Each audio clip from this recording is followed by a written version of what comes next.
Pickaxe.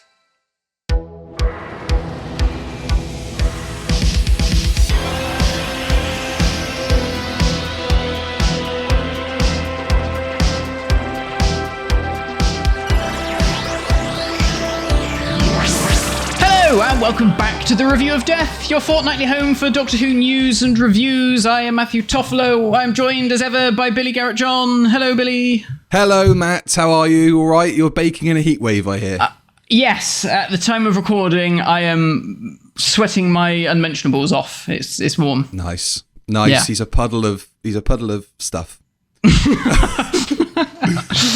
So, after that, right. Doctor Who then. Talking of puddles and stuff. Oh, dear. What's happened in the world of Doctor Who? Do you know what? That was going to be Nothing. my first question to you. I don't think anything's happened yet. August, which was the month of the TARDIS on Doctor Who social media, sort of came and went. Yep. And we thought by now we might at least vaguely, I mean, we do vaguely know, but we might see some proper official non-leaked promo photos of the new TARDIS interior, but that hasn't happened. No. So our plan today is to do a ranking of the TARDIS interiors anyway, but it's just not going to include that yet, and we were hoping maybe to include it. I can only really remember, maybe since we last spoke, there was like a new promo image of David like stopping a taxi or something. From Bristol, yeah. Yeah. Oh, we got confirmation that Yasmin Finney's character is called Rose Noble. Yeah. News, not news, but news, but you know. No, but at least it will shut up all those irritating assholes on the internet who are like, I can't believe they've recast Rose Tyler with this trans woman. What's this all about? I don't think that anybody, any Doctor Who fan, surely, unless they're just doing it to, have a free pop at trans people, which is obviously what they're doing because that's it. That's the only reason they do it. So no actual Doctor Who fan, I don't think, ever believed that they were recasting Rose Tyler. No, it's just the Daily Mail readers who the mouth readers. I used to watch Doctor Who when I was a boy, when Britain was British, and and then they're like, I better moan at this. There's a scary amount of that going on, isn't there? Yeah, it's terrible. I mean, it's been going on for a while, but it feels like, people are getting it in the neck a lot more at the moment. Yeah. Not here, though. We are a safe space. We will say rude things, but about people who deserve it. Like maybe the other thing that has been announced is the Doctor Who annual. Yes, with a new photo of Shooty on the cover. Yeah, looking very cool. They've made him much taller than David Tennant for some reason. Yeah. I wonder if that's like a contractual thing, like John Pertwee must always be 7 foot tall compared to the other doctors and be right in the middle of everybody. Shooty must be of equal stature. Because, I mean, David's tall anyway, so I would imagine the height disparity would look quite striking on a side-by-side. Well, yeah, that's it. I mean, Shooty's my height, and I guess you're sort of closer to David Tennant, so... Yeah, whatever David's height is, yeah. That's what it should be. It should be you and I on the cover. You and I.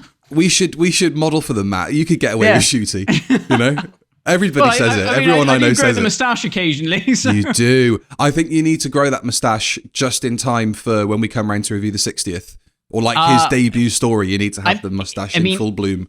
It will be Movember. Ah, yeah. And Yogscast Jingle Jam are supporting Movember again this year, which means I will probably end up having a moustache.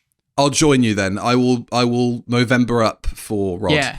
And I'll Movember for Shooty. Yeah. I'm starting a job next week, so by November I hope my colleagues will like me enough that the mustache won't be like a weird point of conversation. It's like, that looks terrible on you. What are you doing? We'll see what happens. Just say you lost a bet. I've lost a bet, and I'm honouring the new Doctor Who with a mustache. That might be a more reasonable excuse, actually. So yeah, it's been quiet, but I noticed last night that Strictly got a announced date for its first episode. Okay. Which is like the 19th of September or something. So right. They are getting closer to announcing dates, but I can't imagine we'll know necessarily for another couple of weeks, like maybe 3-4 weeks. Yeah. Still, I don't know. I mean, how long does Strictly Come Dancing run for? Doesn't that last until like the first week of December, or it does feel like it's never off the air. How many weeks does Strictly run for? Let's do the maths, Matt. Let's figure that out. Okay, because I was just trying to think. It's like, is this going to be a return to the dream team of Saturday nights? Is it going to be a bit of Strictly Come Dancing and then Doctor Who? Well, it does run until Saturday the 16th of December. Oh, so we are going to get then. for the full run of the 60th. I think we're probably we will have Strictly on, nice. And then we'll have maybe like a 2-week break until the festive special, the Christmas special. Now we can call it a Christmas special. We can call it the Christmas special now. I can only assume then that if Strictly Come Dancing is on, then Strictly will be part of the Doctor Who celebrations.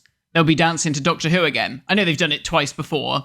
Yeah, times a charm. I don't think that interests me quite as much as it would have, because I mean they've done it twice and they've both been kind of cringe-inducing. What they should do is like pick a song that has something vaguely to do with time travel, or like do the John tune Pertwee's who is Doctor Across the Void Beyond the Mind. Yeah, exactly, and then do a Shooty to tango. Do it. Do it live. That is the Christmas charity record for this year, if I've ever heard one. There, see. Raise some money for the daft kids. If you want a content producer, I'm here. Because I just think it's not a danceable tune, is it? There's a reason it doesn't get played at weddings. Yeah. Not unless you get like one of the weird, wacky like 90s variations that Marquez did when the series was off the air, and he was like, "Well, I got nothing else better to do." So now that's a good idea. Theme. That's a good idea for your first dance with Annie. Will you use the Latin version of the theme from your title sequence? Oh my god! I tell you what, we visited my grandmother the other day, and it was the first time she'd met Annie, and she said she introduced her to one of the nurses as. This is my grandson and his wife to be. Yeah. Which was quite funny. And then she turned to me and said, and I'm saying wife to be because if you don't marry her, you'll have me to contend with. There you go. That's very sweet. It is very sweet. But that is an ultimatum. It's a scary ultimatum from your grandmother. Yeah. She might haunt me from beyond. No, she'll just kneecap you before she goes. Yeah. That's the threat. That's the actual threat. It's a threat of violence. So yeah, it's gone quite. I'll ask her what I should dance to. Well, she'll probably, give you Ave Maria or something. Rasputin. Yeah. Oh no! Fuck off. Yeah.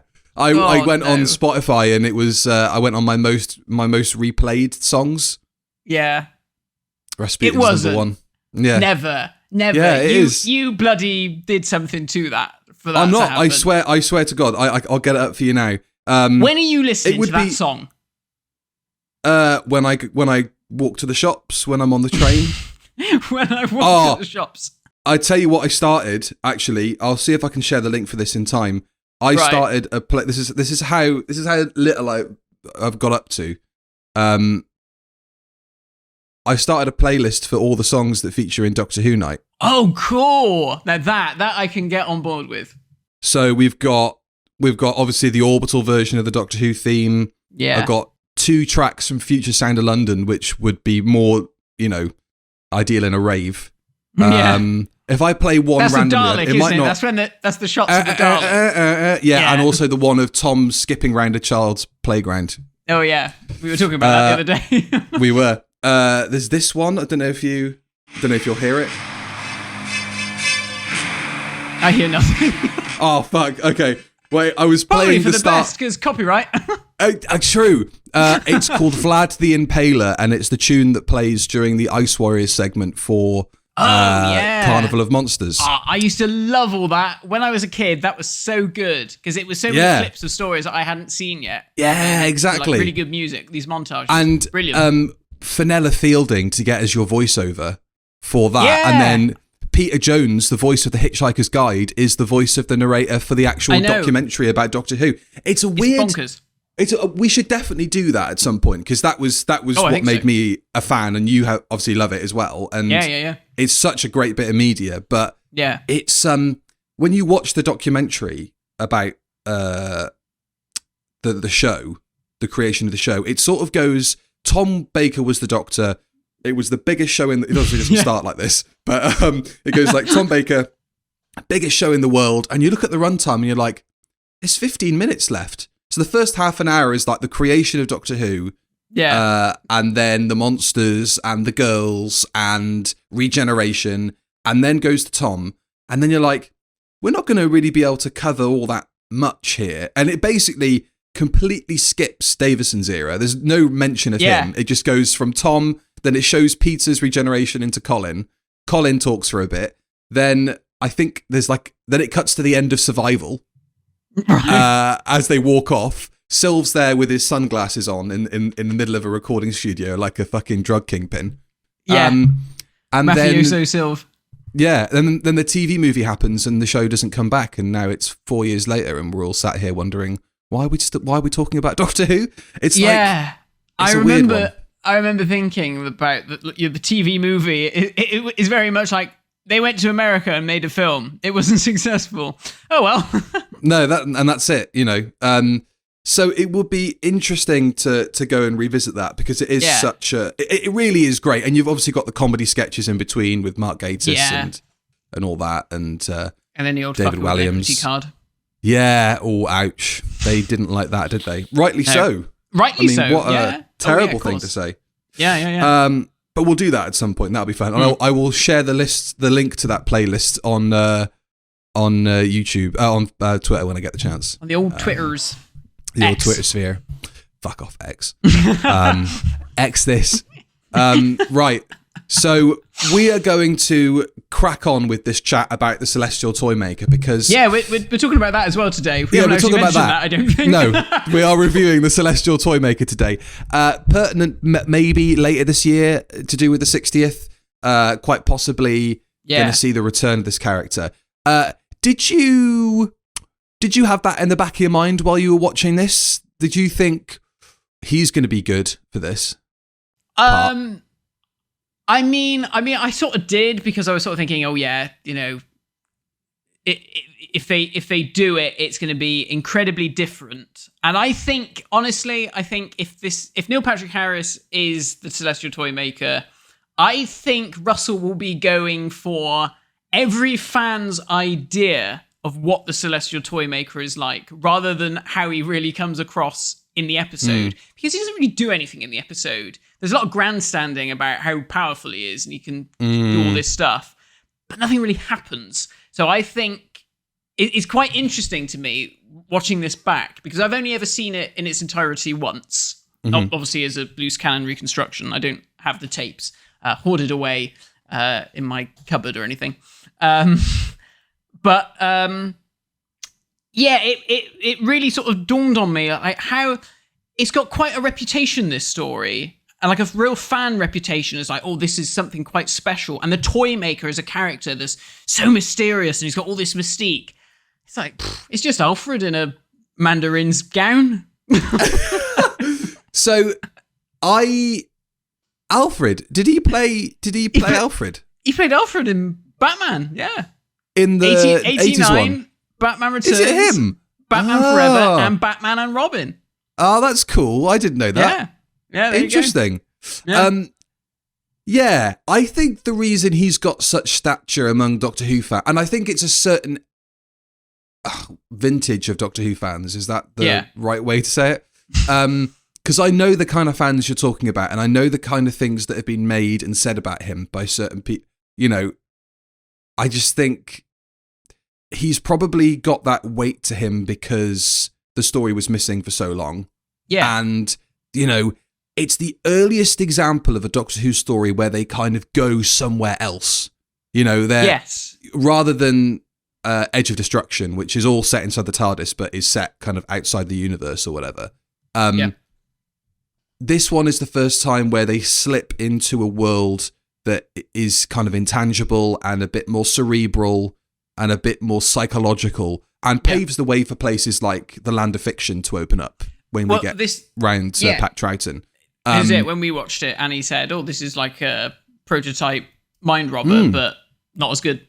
And I can't really think of, certainly not as good, I can't really think of times before that when Doctor Who told those kinds of stories and visited those kinds of places. And so I think for that reason, this story and the Toymaker probably does hold quite a bit of weight amongst fans, because it's the first time Doctor Who ventures into this territory and has a villain like the Celestial Toymaker, where he's just omnipotent, and it's a bit sort of tapping the side of the nose, like he is bigger than we can possibly realise on screen with the budget we've got. Yeah. But the fact that he makes the Doctor invisible, takes away his voice. Yeah. You know, the Doctor's never affects really... the TARDIS. And affects the TARDIS. It's rare to see the Doctor as vulnerable as that. You know, besides the fact he's 70-odd. It's rare to see him in that position of vulnerability. So I think that's probably why he holds quite a weight. And the performance, is it Michael Gough that plays him? Is it? That's right, yeah. It's understated. I don't think this is an all-time great performance from a villain in Doctor Who. So I don't really understand if that's where all the adulation comes from. I don't understand that particularly. Yeah, it's weird, isn't it? Because, I mean, until episode 4, when he starts roaming around a bit more, it feels like for most of part 1 and certainly for parts 2 and 3, it's basically just stood around the Trilogic game going, Doctor, ooh, make your move. Oh, your two friends, they're playing their game. And you just think, all right, get on with it. Do a trick, come on. Well, I mean, he's a powerful bloke. You know, we mentioned earlier he makes the Doctor invisible and also makes him mute. The main reason on holiday. Do you know what, Matt? It's funny. He was on holiday for 2 weeks. He was on holiday for the 2 weeks that episodes 2 and 3 were being recorded. So that's why the Toymaker makes him invisible and makes him unable to speak.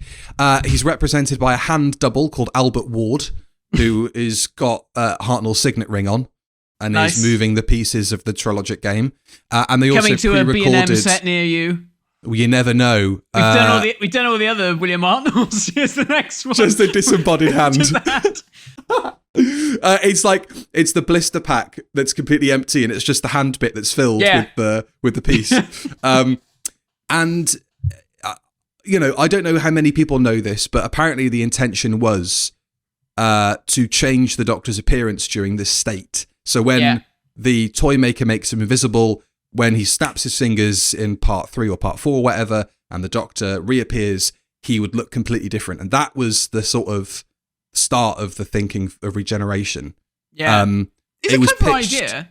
Yeah, it is a clever idea, but it seems to have just been pitched by John Wiles to get rid of William Hartnell. Because they didn't get on, did they? Yeah, no. They were always at each other's throats. I think he got on all right with Donald Tosh, the script editor. Yeah, but you would imagine that's because, as is so well illustrated in An Adventure in Space and Time, it's because the guard that brought him in have since moved on. Obviously, he's had the second lot in, and he's like, right, I've got used to you lot now.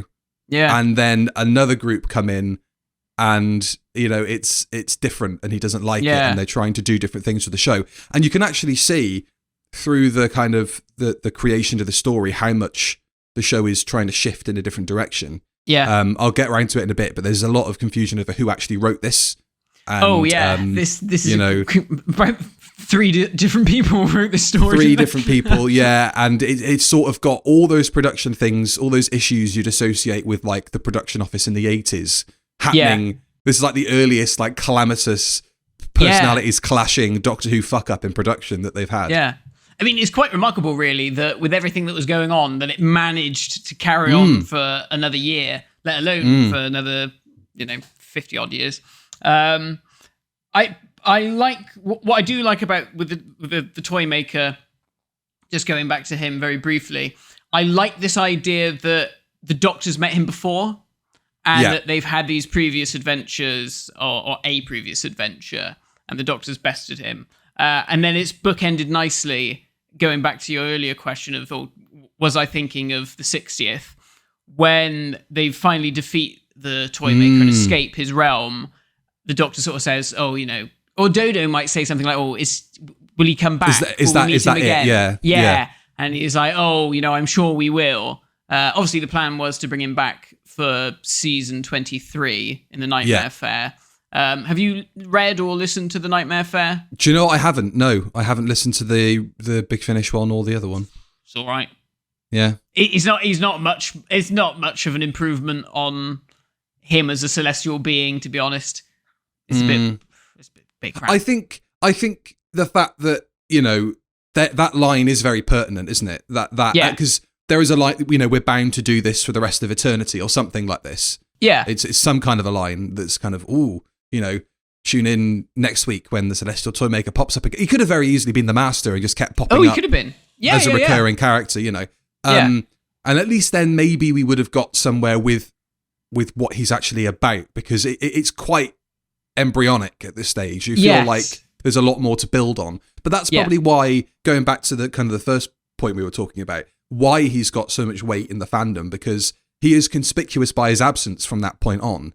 Yeah. And the fact that there is this implied backstory with the First Doctor, and the fact as well that it also bolsters William Hartnell's Doctor, because this is the first time again where he is treated as maybe being slightly above kind of mere mortals, because the Celestial Toymaker is all powerful and is eternal and ethereal and all that kind of stuff. And the fact the Doctor's kind of an equal to him rather than just being really brainy, he's kind of on that level as well. It kind of draws the best and the kind of most impressive aspects of the character out of him when he's against a villain like that. Oh, definitely. So, I mean, and I have to be honest, that's probably all of the grandstanding I'm going to make about this story, because it's a tough watch and it's not all its own fault. No, I mean, I was watching it and I thought to myself, I've got to be fair to it, because obviously we can't actually watch this story because, so much of it doesn't exist. But then the more I thought about it and the more I thought about what was supposed to be happening on screen, I just sort of thought to myself, I don't know if seeing this as an actual episode, I don't know if it would really do it any better, because I think the actual parts themselves are so methodical in what they're trying to do. It's just, part 1, we're going to play a game. Part 2, we're going to play another game and get to the TARDIS, but it's going to be a fake TARDIS. Part 3, we're going to play another game, and it's going to be another TARDIS, but it's fake. And then part 4, guess what? We're playing another game. All right, okay. And then you're like, but it's for the real TARDIS. And then, God for that. And then you think the episode kind of ends before the last 10 minutes, and then you have this really weird coda at the end where they go back out. I don't get the ending. Can we talk about that really quickly? So, sure. The Doctor, all the way through, he's pitted against the Toymaker playing this trilogic game, which I did a bit of research. Apparently it's based on a game called Tower of Hanoi. And I tried to play one online. And the idea is you have to move these parts around a board, but you can't put a bigger part on top of a smaller part. And you've got to do it in as few moves as possible, right? How did you get on? So he's playing with... how did you... Instantly, terribly. yeah. I didn't know how to do it. So he is playing William Hartnell's disembodied hand. I needed Albert Ward with his signet ring hand is what I needed.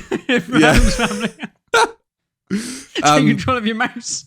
Stell comes in from her week away and she sees me in the middle of the room with this trilogic game and a disembodied hand wondering, what have you been up to? I just raised up this thing spirit to play this game with me. It's handy to have around. Very good.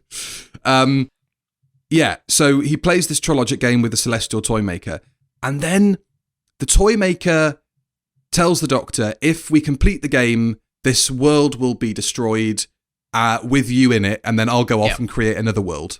Yeah. Because he's immortal. And the Doctor's like, well, I'm not going to play the final game. I'm going to go into the TARDIS and have a think about this. And the Celestial Toymaker's pretty good with him, letting him go off and have a couple of minutes to think about what he's going to do next. And I guess the Doctor, he just thinks that I've got him over a barrel, so hoisted by his own petard, maybe. Yeah. And he goes into the TARDIS, has a conflab with Dodo and Stephen, and then tells Stephen to set the TARDIS to dematerialise, because Stephen can operate the TARDIS. and calls out of the TARDIS through the doors in the voice of the Toymaker, the final move, which the game then plays. And as he says it, the TARDIS dematerializes, so they escape, and the Toymaker's world is destroyed. Yeah. Which is a cop-out ending. It's a terrible ending for this story. It is. So it's definitely the first Doctor mimicking the Toymaker. It definitely is. Because I was like, has he... Because he says it in his own voice, doesn't he, first? And then does it. Yeah. Yeah. Because at first I was like, well, has he like run this through the TARDIS? Is it like the TARDIS playing it out through the speakers? Has it got like a voice modulator? Yeah. Why not?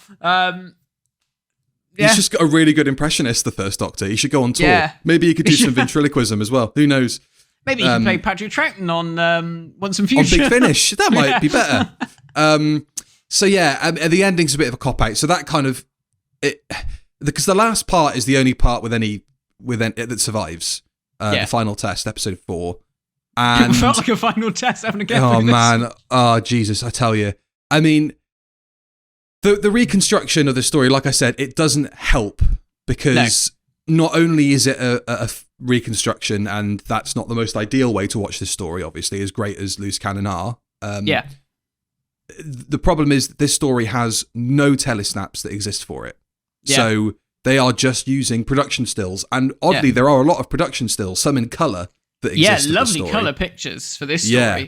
And I think the that's set is quite nice, you know. Yeah, I think that's it. Like, you see it as the telesnap recon and even as the episode itself, and you think, okay, it looks fine. But it's when you see it in colour and you think, now that looks so much better. It suddenly comes alive. It's got that weird feel about it, like some of the later episodes of Adam West's Batman, where they've run out of money and they're like, right, well, we can only use black curtains and like a door frame, and that's a baddie's hideout or whatever. And I guess like some episodes of the Avengers, I think, have got that kind of weird feel about it. But yeah, once you put it in black and white, it just looks like black void, and not even in like a good, like, weird ethereal way. It just looks like a you've got no money. I like what they did with the sets for the war games, where you've got all those crazy patterns on the wall, because at least, although you can't see the colours, and the colours in person were crazy for those sets in the war chiefs, the base or whatever. But it's like, you can see the textures on the walls, and especially when you see the colour photos, you can see, I can see how that would look great in the room. Yes, but on screen, it looks crap. It looks very flat, and everything's grey, and which is annoying for a world that's supposed to be fantastical and very imaginative and all that sort of stuff. Yeah, and it just sort of misses the mark a bit visually. Yeah, I mean, they've got some really cool things like the Doll's House, which I don't think features in it enough. No, that's it doesn't. In the Trilogic room. That's really cool. And who knows, maybe you could see this stuff a lot better in the actual episode itself. We don't know how well it was directed and how well this stuff was utilized. But it does become a struggle for a Telesnap Recon, because it's such an animated story, in as much as you've got to be following these games and they're moving around a lot. I mean, part 3 in the kitchen, which is just like a farce between the cook and the sergeant, which I'm sure is fine on TV proper, but when you're trying to watch it as a Telesnap Recon, I don't know, it's just shouting. It was tedious. That part 3 is such a slog to get through, because it's just a domestic between a toy soldier and a cook. Yeah. And it's it's what's her name, isn't it, from Hello Hello? Is it? Edith. I didn't clock that at all. You stupid woman. It was that was a slog, that one. And part 1, at least you're setting things up, and the clowns in part 1 are creepy. People obviously don't like clowns, and that is kind of an interesting use of them. You're right. See you go down the wrong way. This is Matt's recreation of what happens in the cliffhanger to part 4 when the Doctor eats a sweetie. The best cliffhanger in Doctor Who ever. It's so good. A holiday for the Doctor, indeed. And he just fucking convulses and throws himself onto Stephen. I thought that's what happens when you take, cyanide. He's been cyanide poisoned by the Russians. That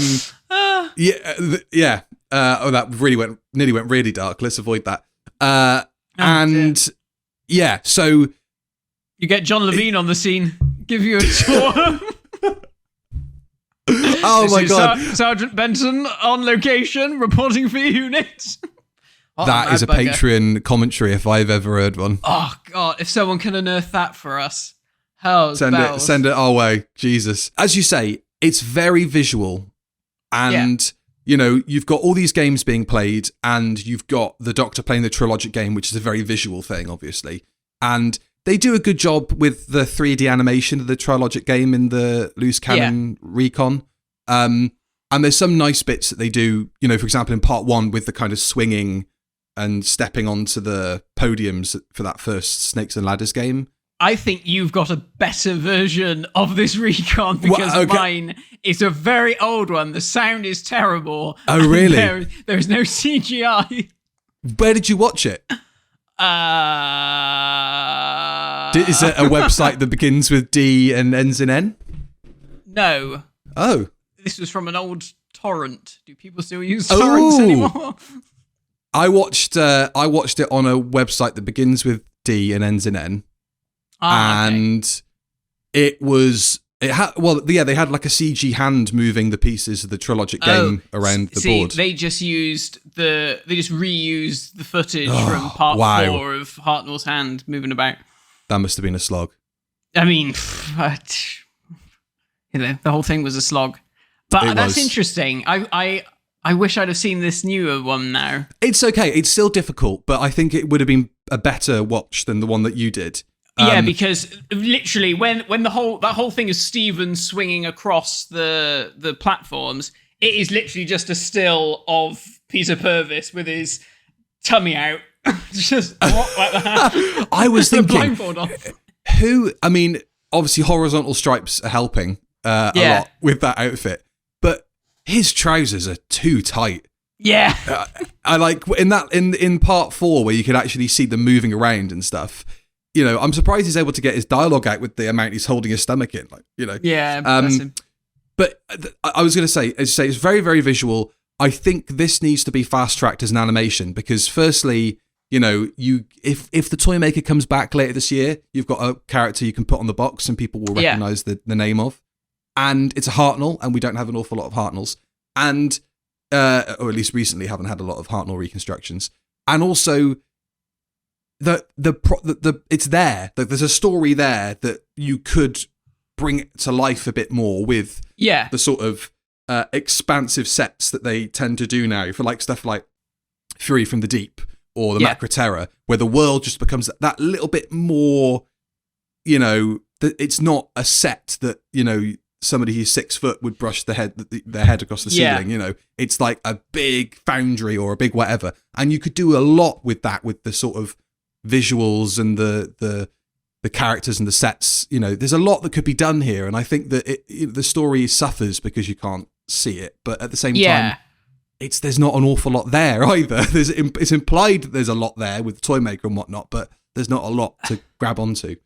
I mean, I like the idea of that, and I think Gary Russell actually said that would have been one of his top choices to do, because you can do those sort of things, and you could make the Toymaker's world feel very ethereal and weird, and far beyond anything they could have done in the studio back in the 60s. But my concern is that those games and those sequences are so animated that the budget of a Doctor Who animation would still you still really wouldn't follow what was going on. I was thinking that in part 3 when you've got the dancers and they join the dancers and they're going round. I mean, maybe we need to wait for the production of animation like that to come down and cost a little bit.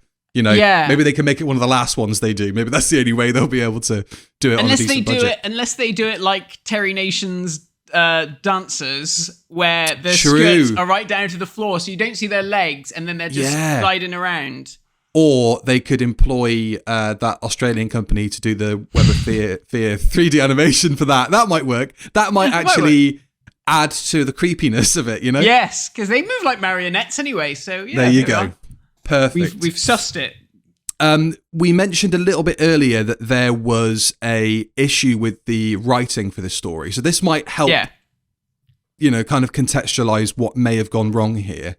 So it is credited to Brian Hales, who famously created the Ice Warriors. Yep. And would go on to write some really, really great stories for the show. One of them being Curse of Heldon, which is my favorite. Obviously, the Ice Warriors, Seeds of Death. Did he do the Mind Robber or no? No, that was Peter Ling.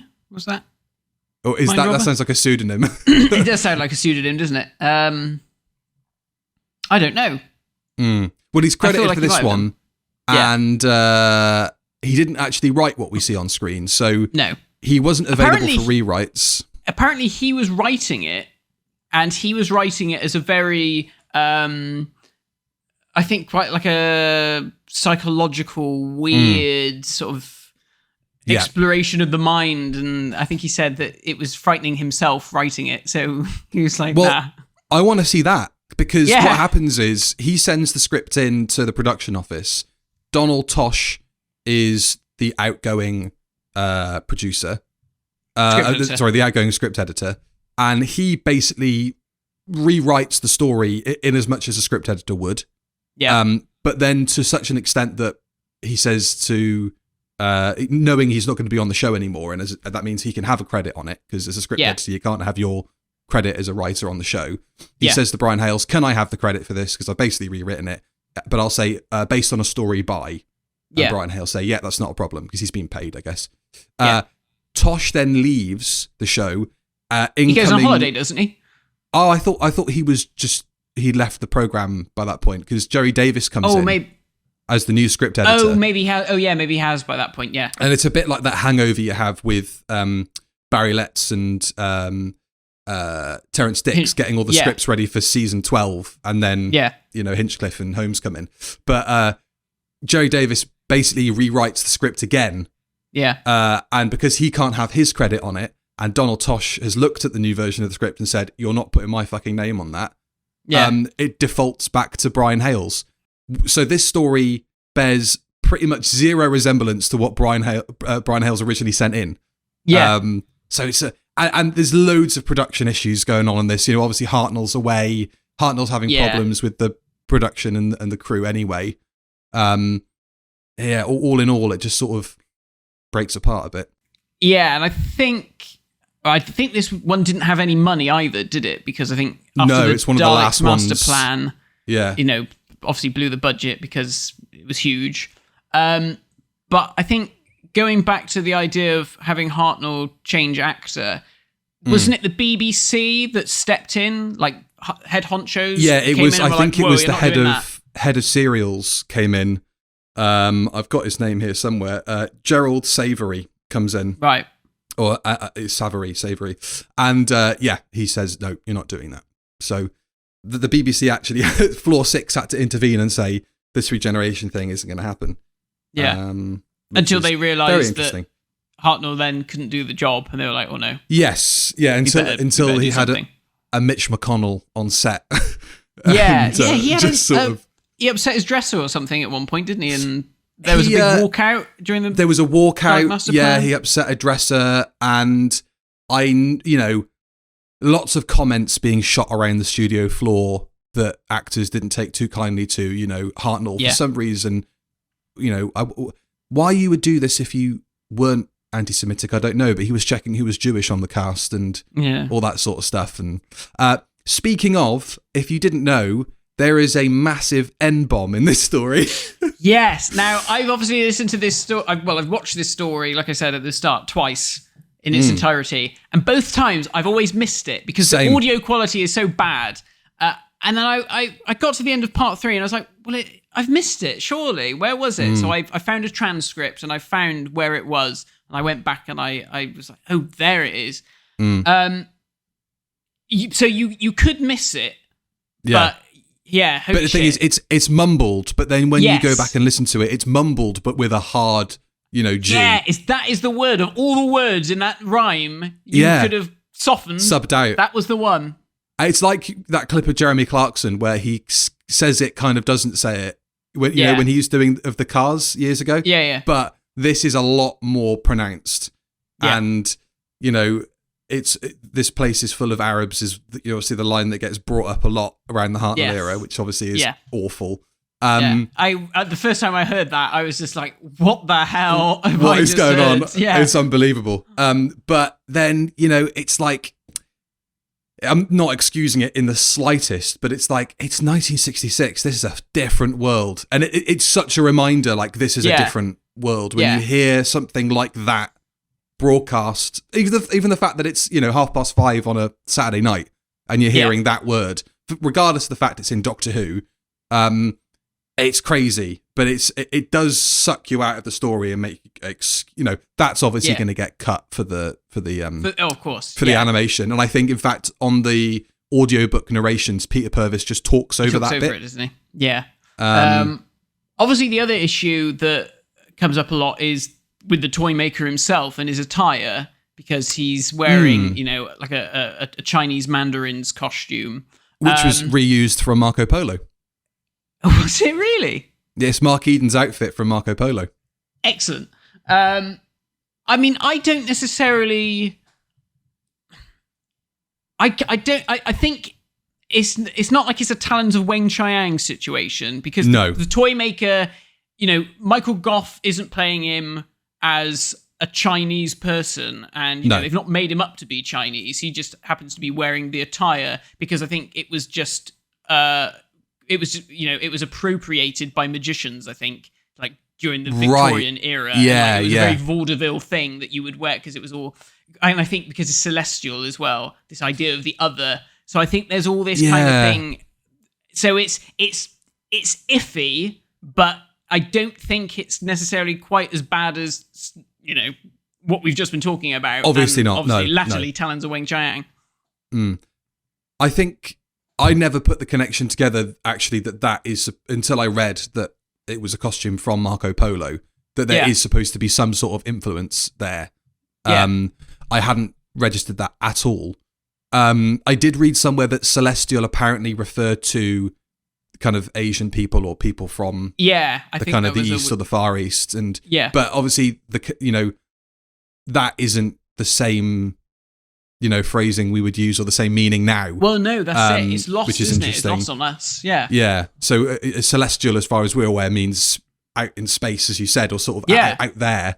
And again, you're right. He's not being made up, and he's not doing any kind of accent. So I think this is one of those instances where whatever the intention was, it doesn't necessarily come across on screen as full-blooded as they intended, which is good. And I think it's enough that we can kind of just park the influences that are maybe less savoury and sort of just view it as he's wearing a magician's outfit. I always thought he was sort of dressed as like, a playing card sort of. So did I. Yeah. I always thought it was like a Jack of Hearts, because it's similar to like the Jack of Hearts costume that Tom Baker wears, isn't it? In Robots, and that. Yeah. Exactly. So I always thought it was that kind of thing, like you said. Couple of bits that just sort of randomly popped up, because I mean, if we're going to say some good stuff, because we've just obviously referred to all the terrible things that have happened in the story. I like Cyril, the schoolboy. He is the best villain in this, besides Michael Gough as the Toymaker, and in fact does a bit more with the performance than Michael Gough does. Now, wasn't there a continuity announcement at the end of part 4 where they had to apologise to the creator of some other character? Yeah, so he's based on Billy Bunter, which was like a character from, I think, the 50s or 60s. But it's funny, actually, because I remember watching this and my dad seeing it and going, oh, that's Billy Bunter. And I was like, what? Interesting. And him saying, there was this character called Billy Bunter, and he was an overweight kid. Played by a man, obviously, as is tradition. So obviously there was a real issue there, because for the BBC to then turn around and say, no, this is not meant to be that character. But I looked it up on the wiki, and apparently the actor ad-libs, that I'm line, Cyril, yeah. but people call me Billy. And that obviously got them into They must have gone, and it's not like we're going to stop the recording for that because we've only got 10 minutes to record the next 20 minutes of stories before the sprinklers come on. Yeah, exactly. Yeah. But what a cock-up. It's a big cock-up. And, I mean, that's the thing. In a different world, they would have gone, can you not say that? Because it's very obvious what we're doing. And we're going to get in trouble here. They hadn't had the issue with... Bertie Bassett yet to kind of lean on as experience, but that's going to come up. I like to think there's a file at the BBC which is like Billy Bunter and the Candyman. I was like, exactly. These are the examples of things you do not do. Don't steal other people's IP. There is a file somewhere, and that's the earliest example, isn't it? It's like we've got it going back to 1966.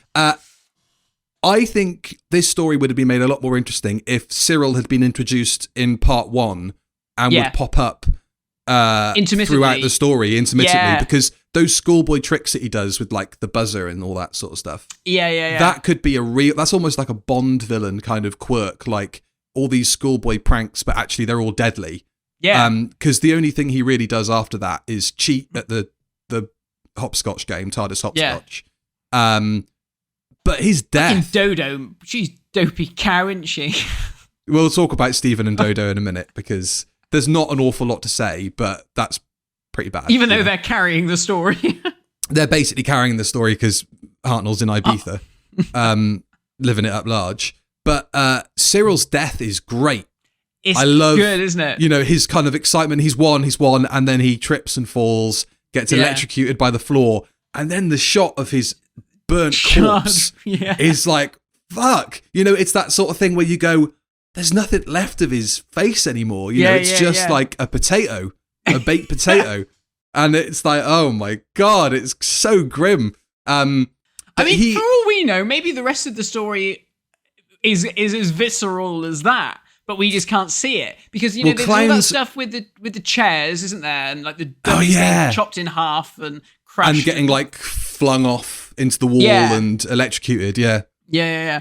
Well, maybe that's a hangover from Brian Hales, because if he was scaring himself, that's probably the only scary thing that's really in it. It's a bit like Saw, except, you know, they're not cutting keys out of their forearms to get out of the room. They're finding it in pies. In pies. It's like do you want to play a game?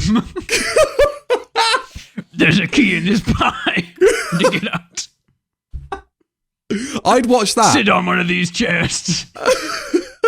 I'd watch that. Yeah, no reverse bear traps here. It's all just TARDIS hopscotch and electrocuted floors. But it's like, if they wanted to go in that direction, and if you wanted to sort of push that sort of influence a bit more now, I mean, that is what they would do, isn't it? If you did that story now, that would be the main influence for this. Yeah. I mean, except for a Saturday tea time audience. I mean, the thing is, and I think this is the issue with the Toymaker now, and I'll be interested to see what Russell does with it, because I think, Russell will probably do very clever things with it. But obviously in the 80s, the idea was like, it's computer games. Computer games are the thing. And then you think to now, and it's like, well, it's still really computer games. You know, what toys aren't really a thing, unless you're a sad git like me, who still collects these little plastic things. You know, kids don't really play with that stuff. And it's certainly not the wooden toys or the classic toys that we see in this story. No. Maybe it would just be Twitch streamers. I was going to say Toymaker for Fortnite confirmed. You know, Michael Goff doing that on screen. Oh dear, big booby streamers getting caught off guard. God. Okay. So, talking of games, the Trilogic game, here's a nice little bit of trivia for you. Because I thought that would be a cool... I think we mentioned this before. That would be a cool prop to have, wouldn't it? Yeah. Like, you know, it as a coffee table, a Trilogic game with like an old CRT monitor in the middle of it displaying the scores and stuff. Oh, I love the robot as well. The robot's great. Great piece of design. Oh, the kind of 50s tin robot. Yeah, it's so cool. That's cool. Yeah. I mean, that's like a bit of an open goal. Like, why didn't you have that come to life and do something at some point? Yeah, true. You know? Yeah.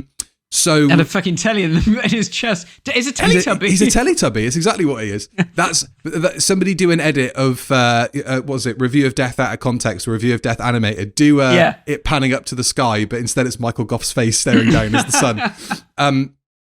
So the Trilogic game was taken home by Peter Purves at the end of recording. Oh yes, I've heard this.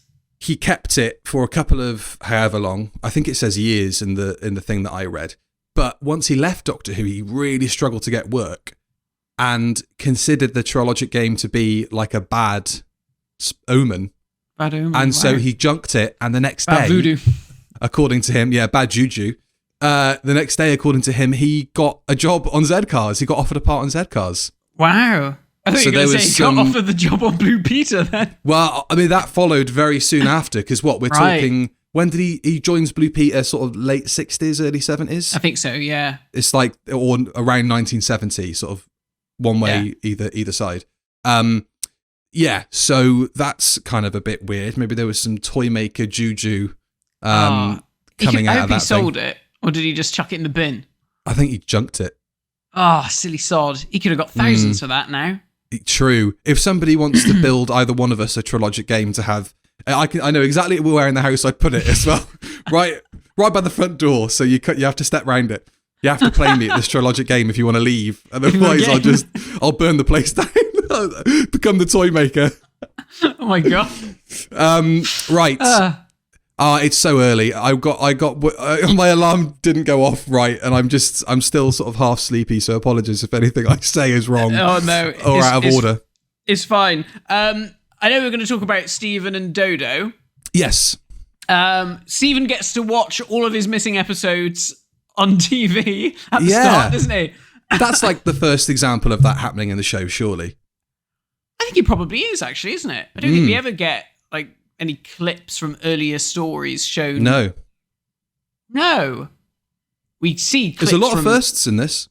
You know, not on Unseen Adventures, the Quinnis stuff, don't we? And like the Edge of Destruction. Yeah. But otherwise, no, we don't see any of that stuff. So that's cool. But yeah, Stephen and Dodo. He's lost twice. What bad luck.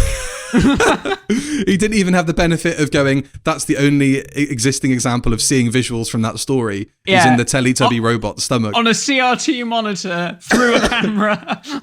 You could upscale that these days. AI can do a lot with, tiny screenshots. So yeah, Stephen and Dodo, I mean, they're fine.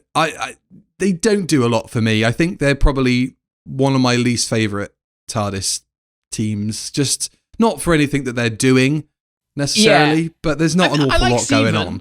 I like Stephen, and I think Stephen worked well with Vicky. They were great. I just think Dodo's just a bit... But I mean, she's not really got much to work with, though, has she? Bless her. She doesn't. No, Jackie Lane does as much as she can with what she's got. And I think, actually, out of the two, I kind of preferred Jackie Lane, certainly from a performance perspective. Because one thing you can criticise certain companions, I won't say which, because there's a few of them and it wouldn't be right to do it, but that there might be a lack of commitment sometimes on their behalf to sell what's going on. And not this sort of awareness looking around going, this is mental and shite and rubbish. Maybe watch Time Flight for an example of that kind of performance. I was just thinking. But, they at least they have that conviction. I think it's a bit more of like a kids' TV mentality with a performance like theirs, because obviously it's quite broad. And the Doctor isn't there, so they're both having to do all the heavy lifting, ask all the questions, all that sort of stuff. Dodo is still relegated to, what's that? What's going on? There's a great line of dialogue. I mean, it's terrible, but it was a great example of how clunky some of the dialogue is. Stephen goes, the Toymaker wants to keep us and the Doctor here. And Dodo says, why? And Stephen says, I don't know, and it doesn't matter. It's like, very useful. Thank you, Stephen. But they're all right. What do you think of them? I mean, fine. Like I said, Dodo's she's so fucking daft in this story when she falls for Cyril's bloody I've hurt my leg. You can understand why Stephen's so angry at her. Like, what are you doing? He's obviously faking it. If I was Stephen, I'd have fucking pushed her off one of those bloody things and frazzled her. Right, let's play this bloody game and get it over with. Right, I've got the one thing that was stopping me from winning. It's gone. Oh dear.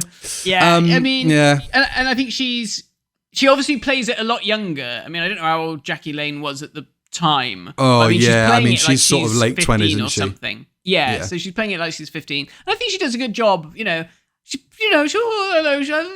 all pitched up higher and she's all like bright-eyed and bushy-tailed. Where is she from? Is, but she's from she starts off as Scouse, doesn't she? I don't know what she starts off as, but it's all over the place. Sometimes I'm from over here, and look at this, Stephen. Hello, I'm very happy. I thought in her first story she's supposed to be like a liverbird, like a kind of a... I think she might be, yeah. Yeah, but then and I don't she know if suddenly someone took goes... her to one side and said, "Hello, this is the BBC. We only speak the Queen's English here. RP accents only." All right, let's ignore the fact that 3 of the number 1 singles this year are going to be from the biggest band of all time, and they happen to come from somewhere in the Northwest. So maybe having... Ah, yes, but you can't hear their accents when they're singing, can you, Billy? Oh, no, they do those American yeahs and all that kind of stuff. They sing in American accents. Yeah. So there's not much else I wanted to touch on. I will just very quickly mention, obviously, as we said earlier, we watched the loose cannon reconstructions. And because this is the first time we've done this for the review of Death, I thought it would really be... I think so. I don't remember watching other loose cannons for the podcast. No. Maybe the Telesnap reconstruction for Abominable Snowmen, but I don't know if that was loose cannon or not. No, that was the BBC official one. So it was founded in 97. Their job was basically to animate missing episodes of Doctor Who and do Telesnap reconstructions. And you would... Do you know how you'd get a hold of these, Matt, back in the day? You'd send them a VHS, wouldn't you, through the post? You'd send them a blank VHS, and they had a table on their website, which I used the Wayback Machine to have a look at. And they tell you how many and what types of tapes you need to send for which story. And then you make a little note in there and go, right, I want this one. And then they send your order back to you. So it was a little cottage industry, and it was made up of a fair few team members. I'm sure there's lots of people who are involved in it who aren't listed here, but we want to say thank you, or maybe not for this reconstruction, but it's not their fault. There we go. Doctor Who fans always complaining about free shit. Yeah, well, precisely. Yeah, yours was a bit older, wasn't it? So and all the voices were like pitched like a couple of semitones higher. It was so weird. I'm fairly sure on the one that I heard, it wasn't a cleaned up audio tape. Like the BBC would have Mark Ayres do that and take all the grime off of it. I'm fairly sure you can hear a radio in the other room in a couple of scenes. Oh, really? Yeah, because this isn't DI'd into the back of the telly. This is microphone, put a microphone up to the speaker. Speakers, yeah. So Mom, Rick Brindell and the kid's bike outside going past. Yeah. Rick Brindell, Dean Rose, Russ Port, Stuart Palmer, Steve England, and Derek Handley, who is still making Telesnap reconstructions for the BBC and has also produced features for the official DVD range. Very good. So I think that I've kind of exhausted everything I could possibly say about the Celestial Toymaker. Matt, what are we sort of giving this out of 10? What's our takeaway? I think it's just one of the... Obviously, they had an idea of what they wanted to do, but they didn't have the money to realise it. Obviously, the production turmoil with who the fucking hell is going to write this bloody story doesn't help.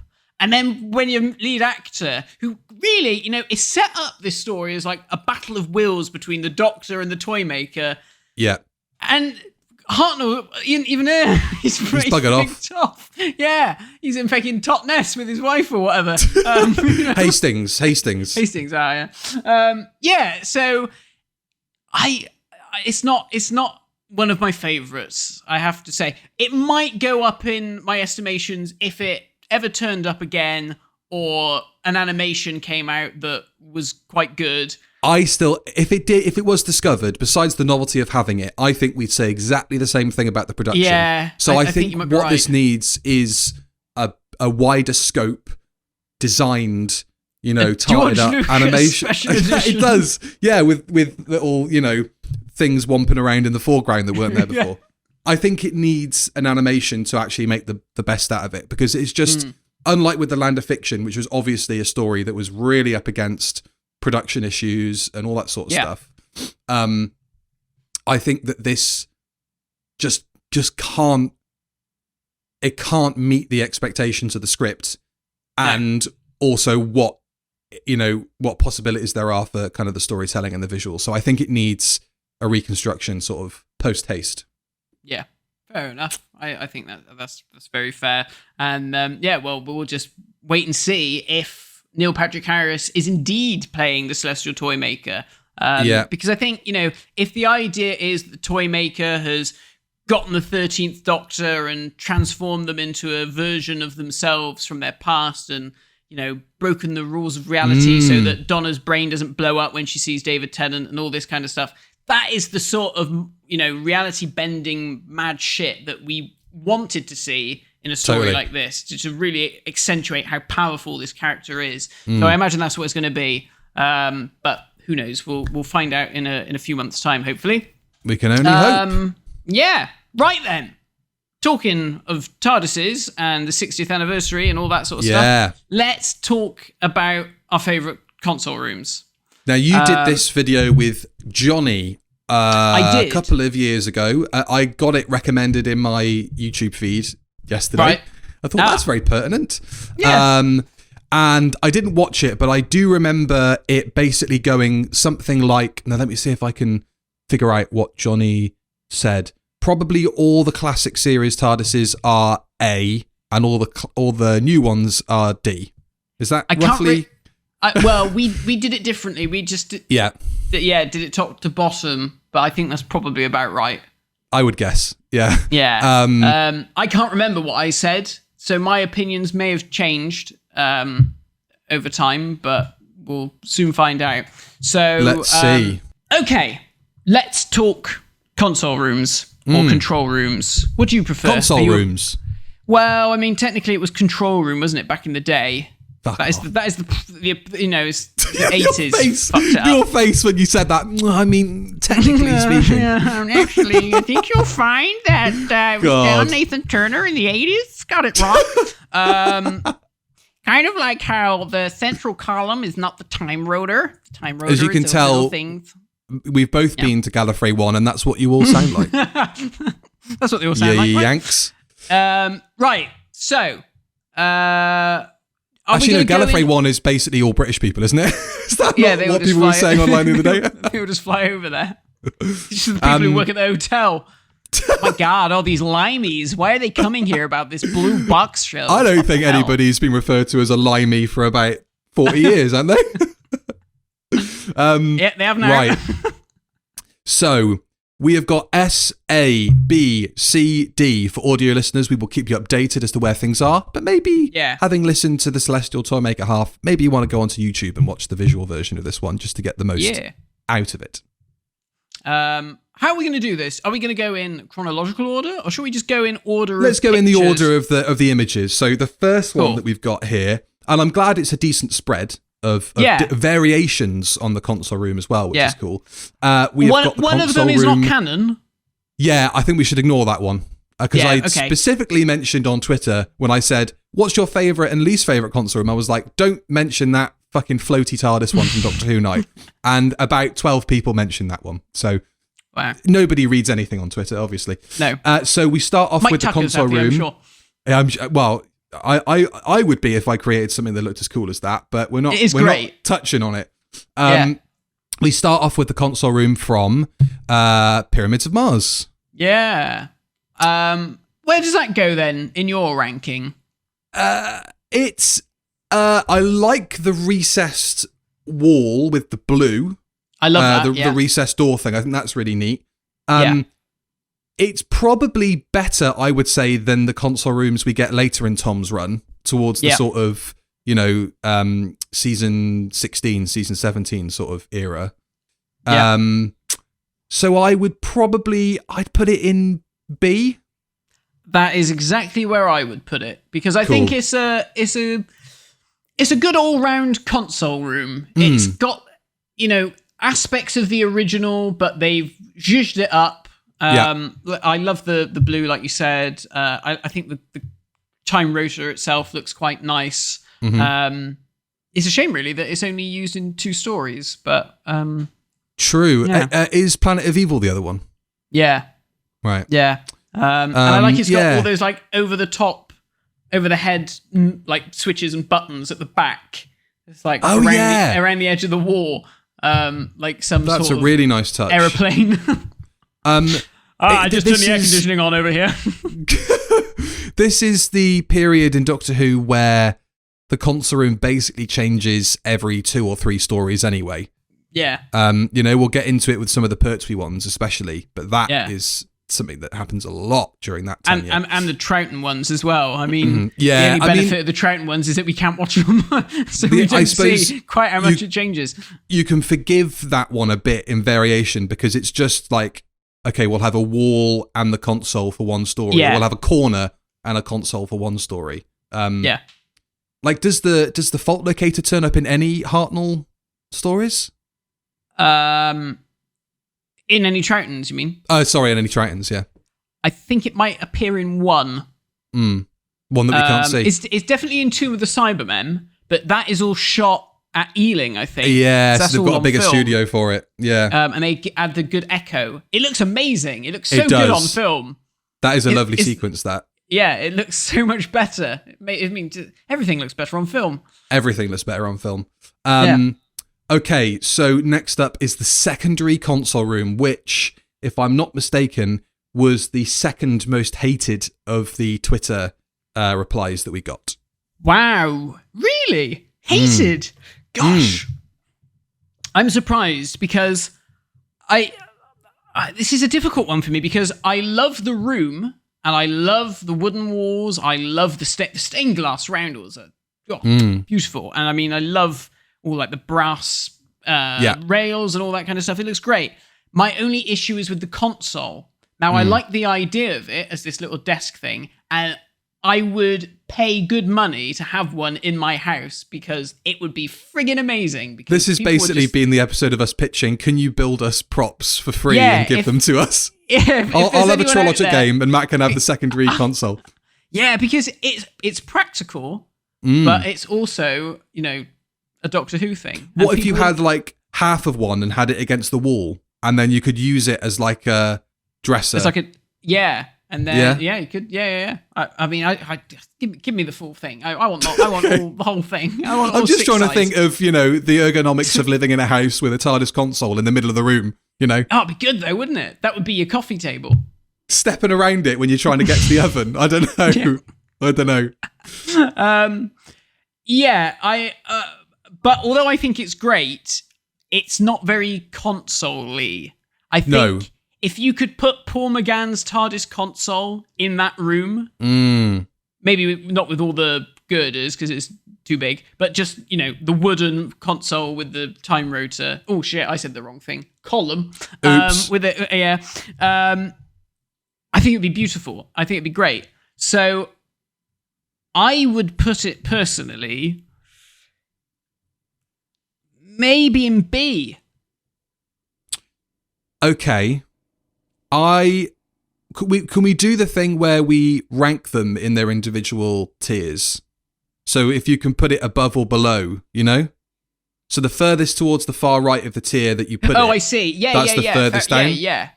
If it goes in B, if it goes in B, I think I have to say it has to be on the lower side because I think it's a nice addition to the TARDIS design kind of history and the fact that you can have rooms like that. It was the first time the show did it. Yeah. It's such a departure from what people would have seen before, and I think that is brave to design the TARDIS like that. And it gives it a different feel. But I agree with everything you said about the way it looks. To me, it's just fucking pokey. It looks like a cupboard. It is small. It's not been designed in that way where you're not just shooting straight on to like a 3-wall set. You've actually got a bit of space to move around and have camera positions around different sides of the console, But everything is so pushed to the back wall in that set that there's not an awful lot you can do in that space, Yeah, I see what you mean. I also like the doorway. I love that doorway up the steps and that grate, the light with the grate over the top. That's cool. That is a nice touch. I like it, but I'm glad it warped in storage, so we didn't have it for too long. Philistines, all of you. Okay, John Pertwee's console, one of many from the Three Doctors. Yeah. I think this is the best representation of the kind of Hartnell-y, Troughton-y console room.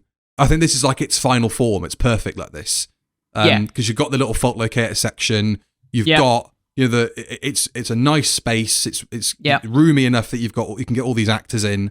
I like the monitor in the top corner as well. And the way they shoot it so that their backs are actually to the studio when they're talking to Bill Hartnell. So they've obviously designed it enough that you can get the camera in the set and stuff. I think it looks really nice. I would probably put that maybe just behind the Pyramids console room. Oh, really?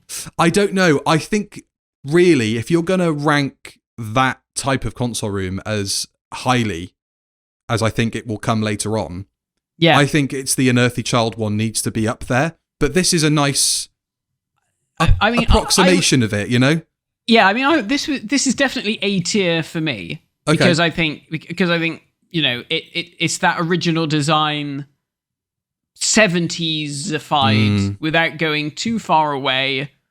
It's just lovely. I just really like it. I think it just looks. I go for A tier. I go for A tier. Yeah. Maybe on the lower end, just because it's a variation on like a. You have to put the original above it. It's a good presentation of the original console. Obviously on here now we've got the Doctor Who Night one, which I guess we'll skip because it's not. Yeah, I'm going to put that right at the back because that doesn't count. The Peter Capaldi one. I prefer the Matt Smith version in terms of the light. Wait. I think the use of the red lighting is a bit misguided, considering the fact that attitude that we see exuded by the Second Doctor that would facilitate a darker, more, 12th Doctor, more visceral sort of lighting palette, which is obviously the use of the red to indicate danger. He's a bit grumpy. Sort of doesn't make sense after series 8. I thought it was an old man with the heating on. He's just trying to keep warm. I don't think it works after series 8, and it just looks a bit dark and dank for the sake of it. So I like it, but I prefer the way it was presented when Matt Smith got the TARDIS first, and I prefer that lighting setup. Interesting. I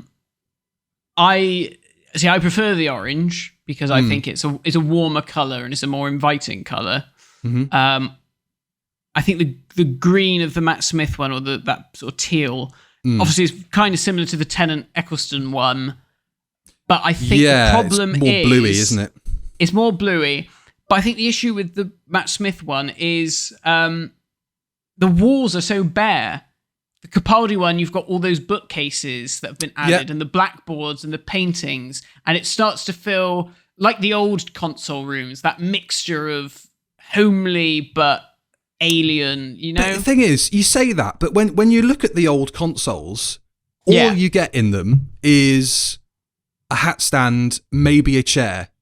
Yeah. Obviously, there's bits of ornate kind of antique furniture in the Hartnell one. But beyond that and the McGann one, it's not like the space. And Pertwee's got a few bits, but it's not cluttered in the same way that I think the Capaldi one just seems a bit cluttered to me up there. Like, I like the bookcases, but as we know from visiting the set, a lot of those books are just fucking back issues of Top Gear magazine. I know, that is the and like thing. BBC Home and Garden or BBC Country File magazine. It genuinely. Yeah. Mad. I mean, I think this one for me has to rank highly because I love it. I think it's my favorite console room from the new series. Mm-hmm. Oh wow. It's probably one of my favorite console rooms anyway. But obviously we went there and we met Peter Capaldi on the set, and we got to go around and we pressed every button and flicked through every issue of Top Gear magazine. Broke a couple of switches and broke a couple of switches. Wrote on the chalkboards. Yeah. Yeah. So it's got a special place in my heart, I think. And where are you going to put it? I'd put it in S. Really? Oh yeah. Wow. Straight up there. I'd put it. All right. Or at least an A. I think. Oh no, it is a nice one, isn't it? I just think with what's still to come, you might fancy moving it down as we get through them. But well, we could move things around. Let's put it in S. Let's put it in S for now, then. All right. Let's put it in S for now. Next up is the Eccleston Tennant console room, or I think actually this is specifically the Eccleston lighting. Where no, this is the Tennant lighting, I think, isn't it? Is it? I think there's a bit further on that looks more tenanty, isn't there? There's the kind of fifth one. This one was, yeah, I thought this one was Tennant because it was brighter, and I think Eccleston's has got more bluey.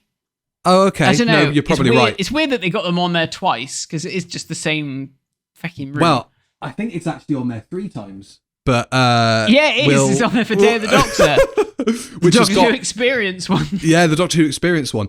I was never taken with it when it first appeared. I didn't like the organic parts of it. Yeah. When Rose first goes into TARDIS in Rose, it's obviously Doctor Who's got a bit of money. They've built a nice set, but I think that the McGann one is more grandiose. And once you see that kind of big, wide pull-out shot of that console room, I don't think that this quite matches up in terms of scale. No. So it's and also the fact that it is very much 3 walls, like a sitcom set. Yeah. Which is obviously a problem you don't have on the Capaldi Matt Smith one, because that felt like you were literally in the TARDIS. It was. Incredible. It was a 360-degree set. It was incredible. Yeah. Totally encased in. You just forgot, didn't you? You just forgot you were on the studio. You just felt it was so weird. It was brilliant. What a really, really cool place to go, especially when you look right up into the ceiling and you don't see studio lights. You just see the ceiling of the TARDIS. Yeah. It's not like you can see the gantry with the lights hanging down. No, it's so good. I would put this I'd put this in C personally. I think I'm probably going to put the Eccleston Tennant in C for all of them, I think. Yeah, I mean, I agree basically with everything that you said. I prefer the lighting of Eccleston when it was a bit darker and a bit more weird and alien. It became too 80s brightly lit, I think, in Series 4. And you saw so many instances of like studio lights suddenly appearing in So let's put it in C for now. I think I'm gonna put all the variations that they've listed here in C. I think. Fine. All right. Well, let's do that now then. So all the C's. I'll put. I'm gonna put the greenier one first. Okay. Then the more yellowed one second, and then the Day Doctor of the Doctor Experience one last. Yeah, because come on. Right then, Death to the Daleks. Now this really is a cupboard of a console room. Yeah, I mean I think it's C tier for me. I'd put it below the Hartnell and Tennant, Eccleston and Tennant ones. Just because it is literally the console room crammed into the corner. Yeah, and they have to do a lot in there in that story for that first part.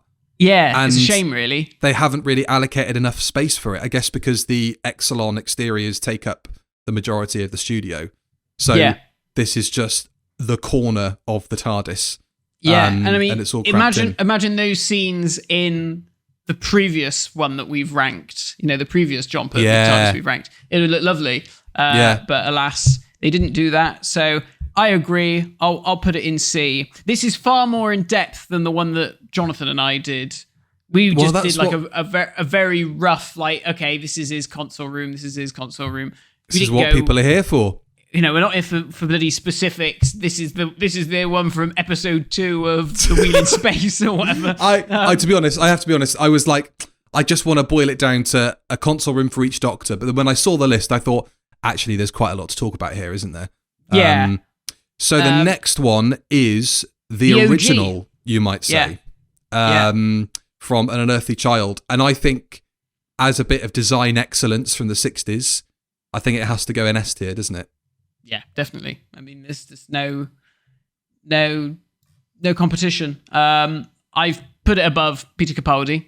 Yeah. Because as beautiful as the Peter Capaldi one is, it's the original. You can't beat that. The Capaldi one wouldn't be there without that one, and the fact that they've obviously designed the rings above the console for the Capaldi and Matt Smith one to be a kind of harkening back to the elements in the roof of the original. I think it feels like a space that is frequented by the team that is in the TARDIS at that time. It feels like, because obviously you see like the room with the food machine in, and you see where they, I guess, sleep, at least in the most uncomfortable beds ever made. Yeah, in the Edge of Destruction. It's like, God, not very orthopedic. It would rearrange your spine, but probably not in the best way possible. So it's obviously a design classic, and also the fact that it's a big room, and you don't get too distracted by the photographic blow-ups in this one quite as much. I can still see you smirking over what you said. No, you're quite right, because when you compare it to the next one that we're talking about, the blow-up in this situation for Patrick Troughton, they put it on the wrong way around, so none of the Shadows match is all cocked. What is that from? What story is that from? That's from the War Games. Oh, okay. I recognise Zoe's coat, and I think it's the only instance. I got bloody Discord popping up. I heard that. It must be the Review of Death one. It was, yeah. It's the only instance, I think, of Patrick Troughton's TARDIS having the little hexagon bit on the floor beneath the console. Oh, yeah. So, I mean, this for me is basically on a par with the Death to the Daleks one. It's this. Well, actually, no. In the War Games, it's slightly better because it is bigger. They do actually give it a bit of space, but like you said, the blowout's ballsed up, and it ruins it a little bit. Should we bump it up to? Do you want to put it in C and just ahead of the Death one? Yeah, I think so. That sounds fair. Yeah. I'd agree. I think it's good to have a example of a variation of that original TARDIS console, because there's so many of them, but that typifies the issues that you get with the rearranging of the sets in the 60s and how modular they made it, which is obviously a great cost-saving measure and a great idea, but it does lead to some pretty wonky variations on the TARDIS. Now, this next one, is this Clara's TARDIS? No, this is Twice Upon a Time. That's Bill. I mean, it's great. It's too white. It is too white. I don't agree with the idea that Stephen Moffat says about, it's only green because it's supposed to appear white on a black and white television. No. Peppermint green, please, Stephen. What about all those times when you saw it in tone meetings, Stephen? Did you not bring it up then when it was going to appear in the Series 11 finale? No, not Series 11, Series 9 finale. And it's like, well, bring it up then. Anyway. Yeah. So I think it's lovely. And obviously it benefits from the fact that this also is a full set. Yes, true. All the walls are in. But where to put it? I think it looks nicer in the Series 9, which I think is coming up in a bit. Yes, it's not so brightly lit. I think it looks nicer there, yeah. So I'd maybe put this above the Troughton one in C, behind the Eccleston and Tennant's. Wow, as low as that? But it's a variation on it, isn't it? It's like... I guess so. I don't know how it's just often you can kind of just be like, because then I see. I'm not putting that on a par with the secondary console room because that is a different design, and I think it's a bolder design. Yeah. I think it's probably just on the weaker end of reproductions of that Hartnell console room from the sort of last couple of years. Oh, okay, interesting.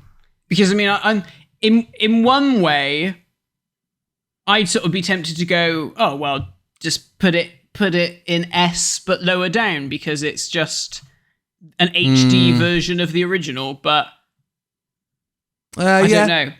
Maybe okay. Should we say?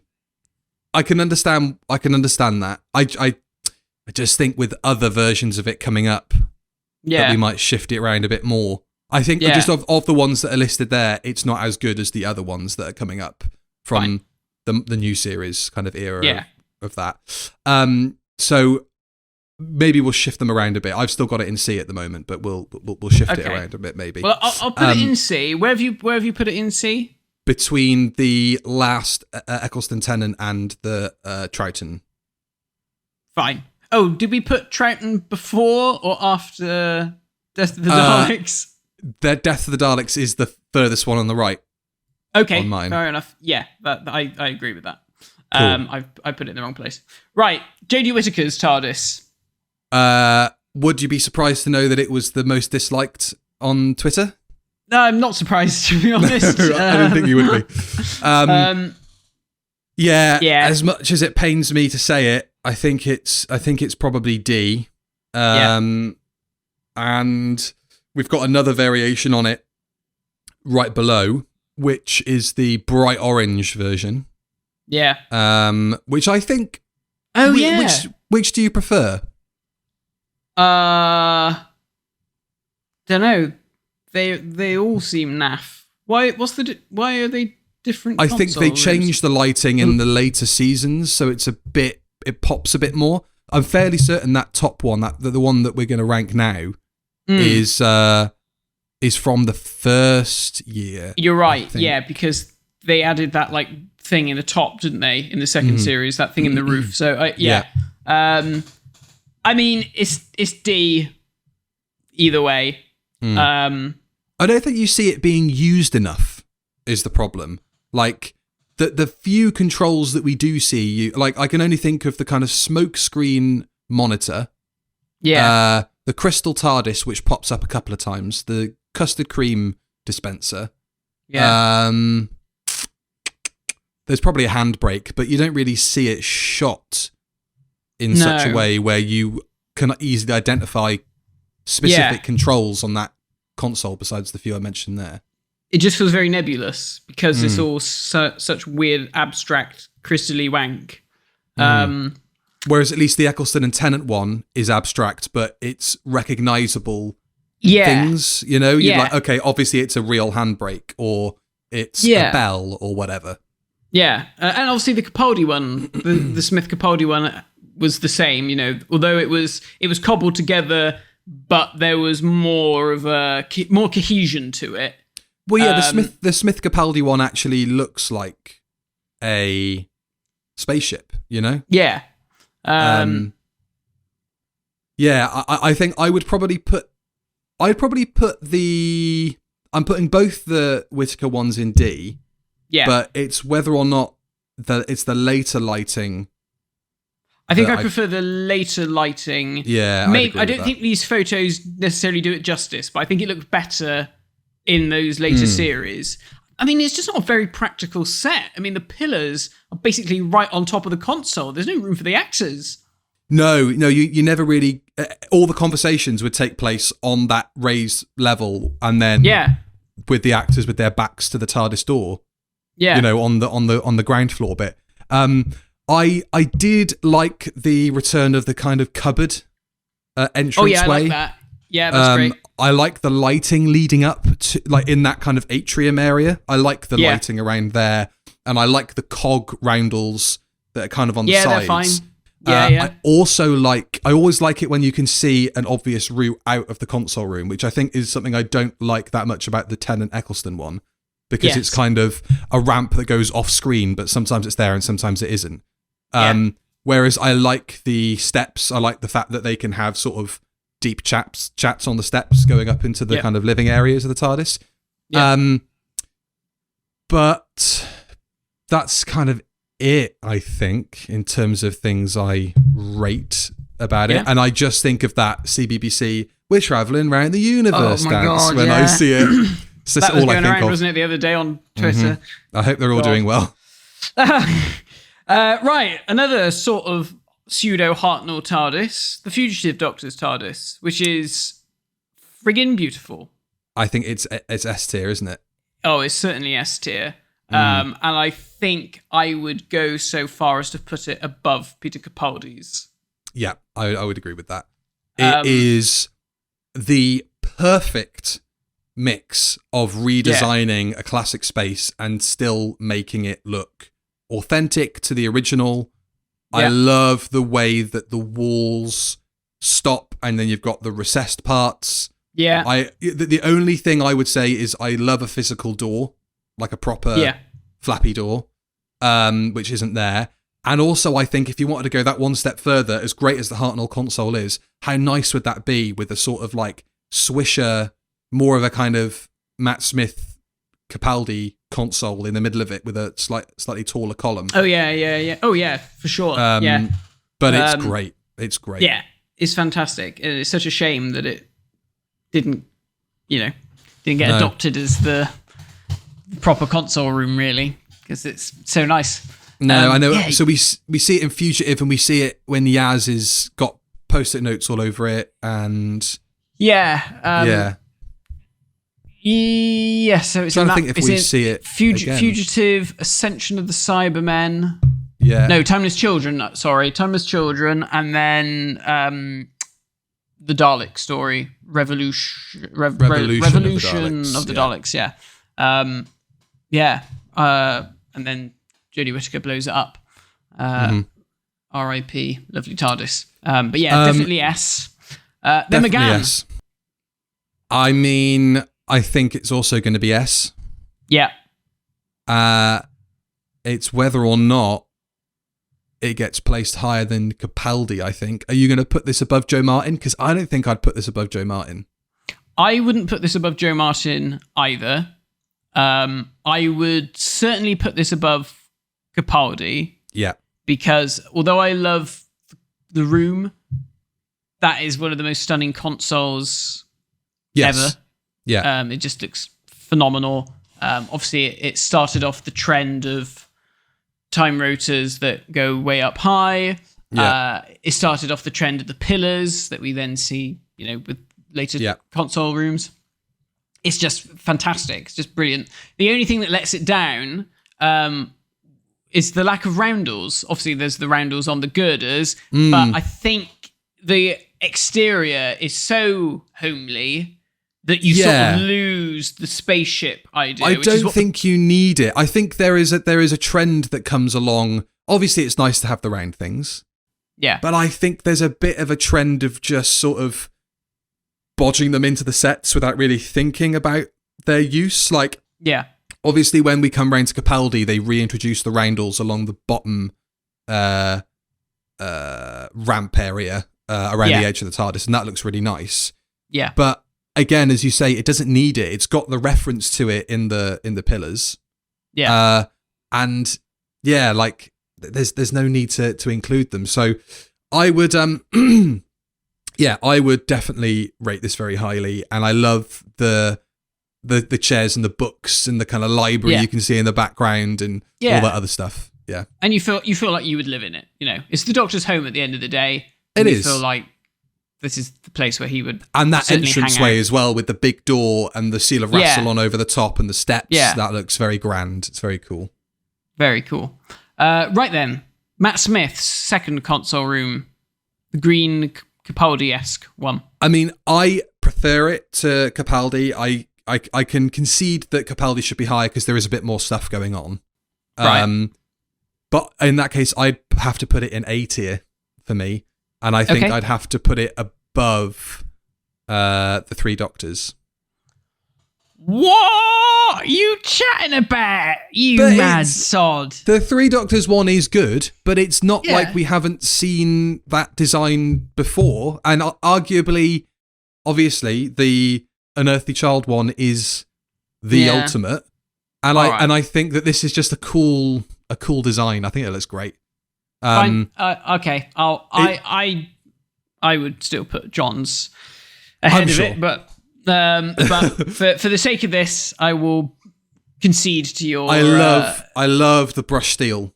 I love the blue. I just think it makes it feel like a spaceship, but it's not sort of screaming at you TARDIS like having a bright TARDIS blue sonic screwdriver, for example. I just think when it debuted in the Snowmen, I was like, that is the best looking TARDIS ever, and I still hold it very, very highly. Okay, fair enough. I mean, I agree. At the time when I saw it, I was like, this is the best one they've done so far, and I just thought they bettered it as it went on. So another Hartnell-esque TARDIS. Yes. Hellbent. I think it's probably better than the Twice Upon a Time one. I think it's better than the Twice Upon a Time one.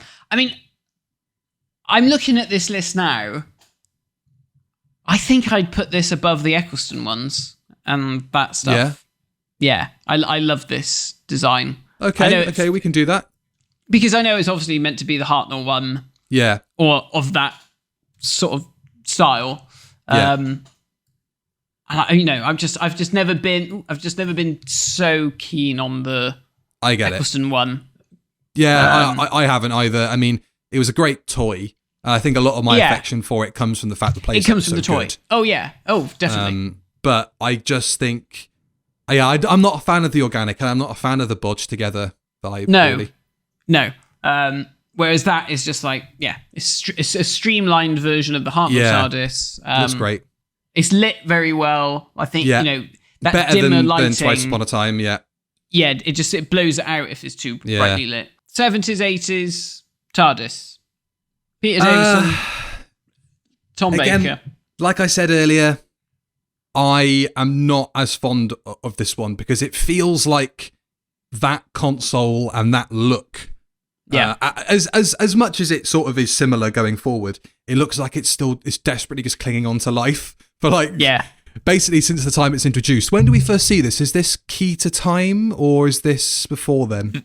We see this for the first time in The Invisible Enemy. Oh, right. Okay, so a bit earlier. I think. Hang on. Yes. I don't think it looks particularly good when it debuts, and it obviously looks worse the further on you go.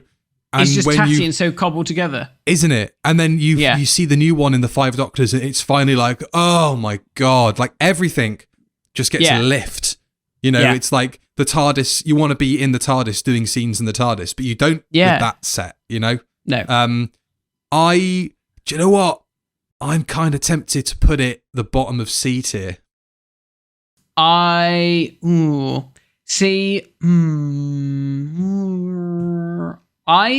think that I would.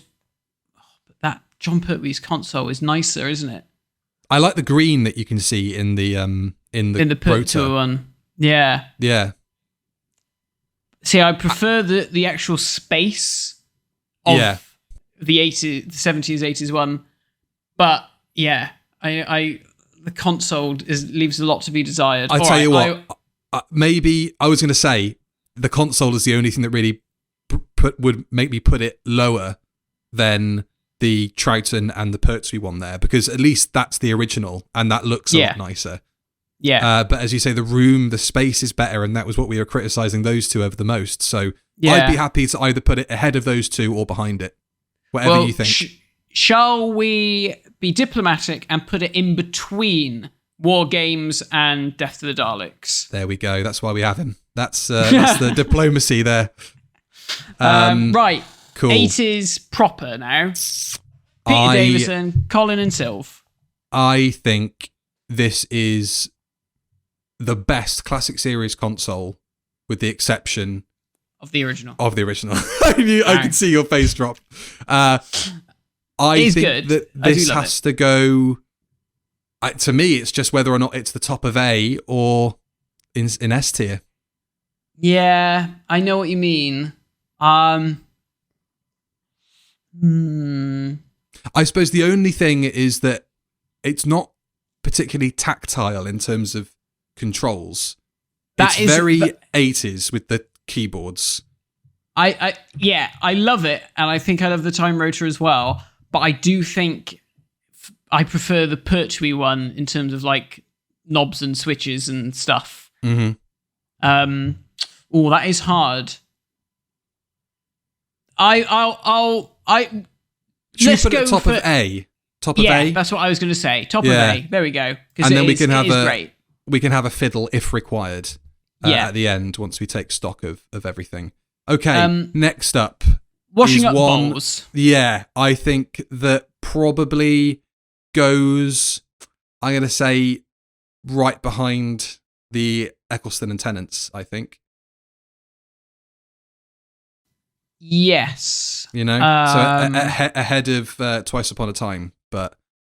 Because I don't get the roundels. I don't get what they were thinking. Would you still put that above Twice Upon a Time, though? You're thinking lower? I think lower, yeah.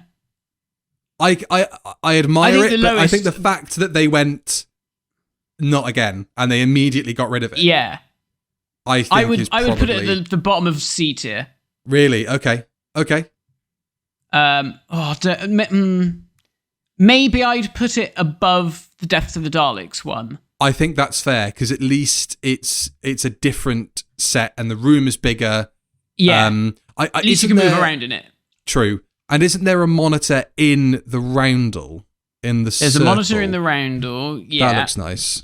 And then there's a antique cabinet of some description in one corner for whatever reason. Really, what they should have done is they should have kept that set and used it as the Master's TARDIS. Yeah. And then keep the original walls from Three Doctors and just use that for the Masters. That would have been nice. All the same walls though, Billy. It's BBC budget. True. They just pop the circles. They just pop the things around the edge. You fucking cheapskates. Fucking hell. Here's me thinking it was a whole new wall. Nah. Shit. Of course not. Come on. That's wishful thinking, isn't it? Right. The War Doctor.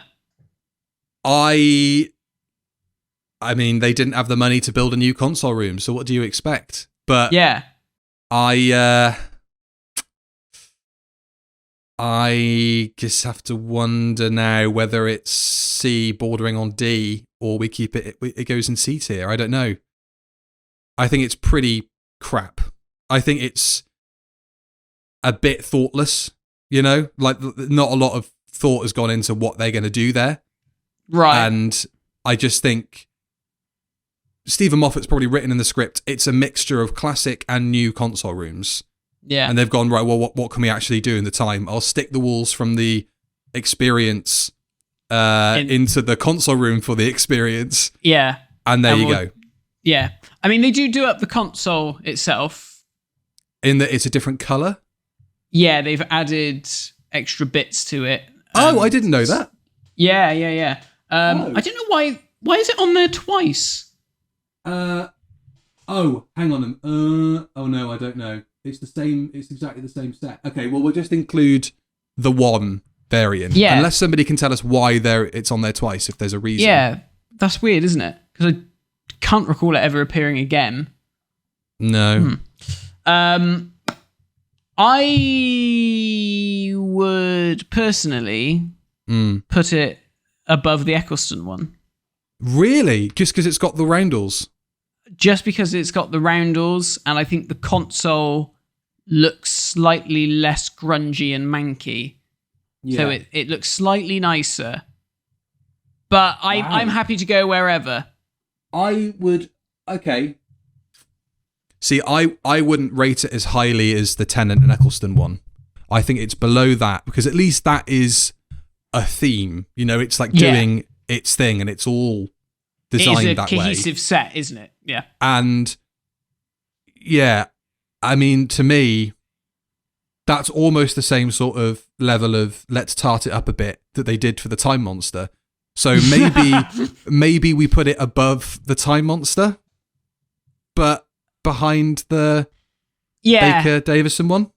All right, I'll go with that. Yeah, okay. There is logic in what he says. Okay. Oh god, my tears have gone all over the place now. Bollocks. Hang on a minute. I've got my D's above my B's. There we go. Right. Okay. And now this is an adventure in space and time. An adventure in space and time, which I think is a fair cop. I think that's all right to include. It's tricky though because it's obviously a set designed to look like a set, but then when you see it on camera, either through the Marconi kind of camera outputs or through the actual, cameras they're using for the doc, U-drama, it looks great. And I think, in terms of the scale, I think it looks nicer in An Adventure in Space and Time than it does in Hellbent Heaven Sent. Oh, yeah, because for it's sure. a bigger set. Yeah. So, and also you have to respect the fact that they've had to design the set within a studio setting that is also part of the scenery. So, does it go at the top of C, maybe? Feck, I was going to put it right. I was going to put it up in S. Like, are you going to put it in S? The original, because it's the original, but it doesn't have the printed wall. It has full walls, and it's the right color. I almost wish. God, this is such a Doctor Who fan thing to say. I almost wish they put the shit walls in now. Like just for historical accuracy. Yeah, I agree. I think we could have had some shit walls. Would have made it a bit more fun. But I guess they thought, well, we've got to have some taste, some taste. Oh, but I think that would have been great. You've got Menopteras having cigarettes or Cybermen having cigarettes or whatever it is. Show it for what it was. I think that's right, and there's so much of the show that they make look ropey that was, but I think I also can understand why, because you need the set to be impressive. Because the bit where the Daleks appear is like, there's a Dalek. We all know what a Dalek looks like, and we know they're a bit rickety. But the bit where they're designing the TARDIS set, and considering that a lot of the on-set conversations on the show we see happen in that room, it probably needed to be made to look the way it did. Otherwise, I think it would have been too distracting having the drape. Yeah. So not like the bloody police box prop, which is fucking wank. Yeah, it's not very good, does it? It looks like it's been made out of a fridge box. Shit. Why did they cock that up? Who knows? And considering there are probably so many fan-made ones out there, Fucking plans you could have gone around your house. Builders. Yeah. Gone around your garden and shot all the scenes there. Okay, so you're going to put it in S tier. I would, yeah. I'd put it in between the two, the original one and the Fugitive Doctor one, because it is basically the original one in color. Yes, and it's the best interpretation of the original in the new series. Yeah, because every time they bring it back in the new series, they repaint it white.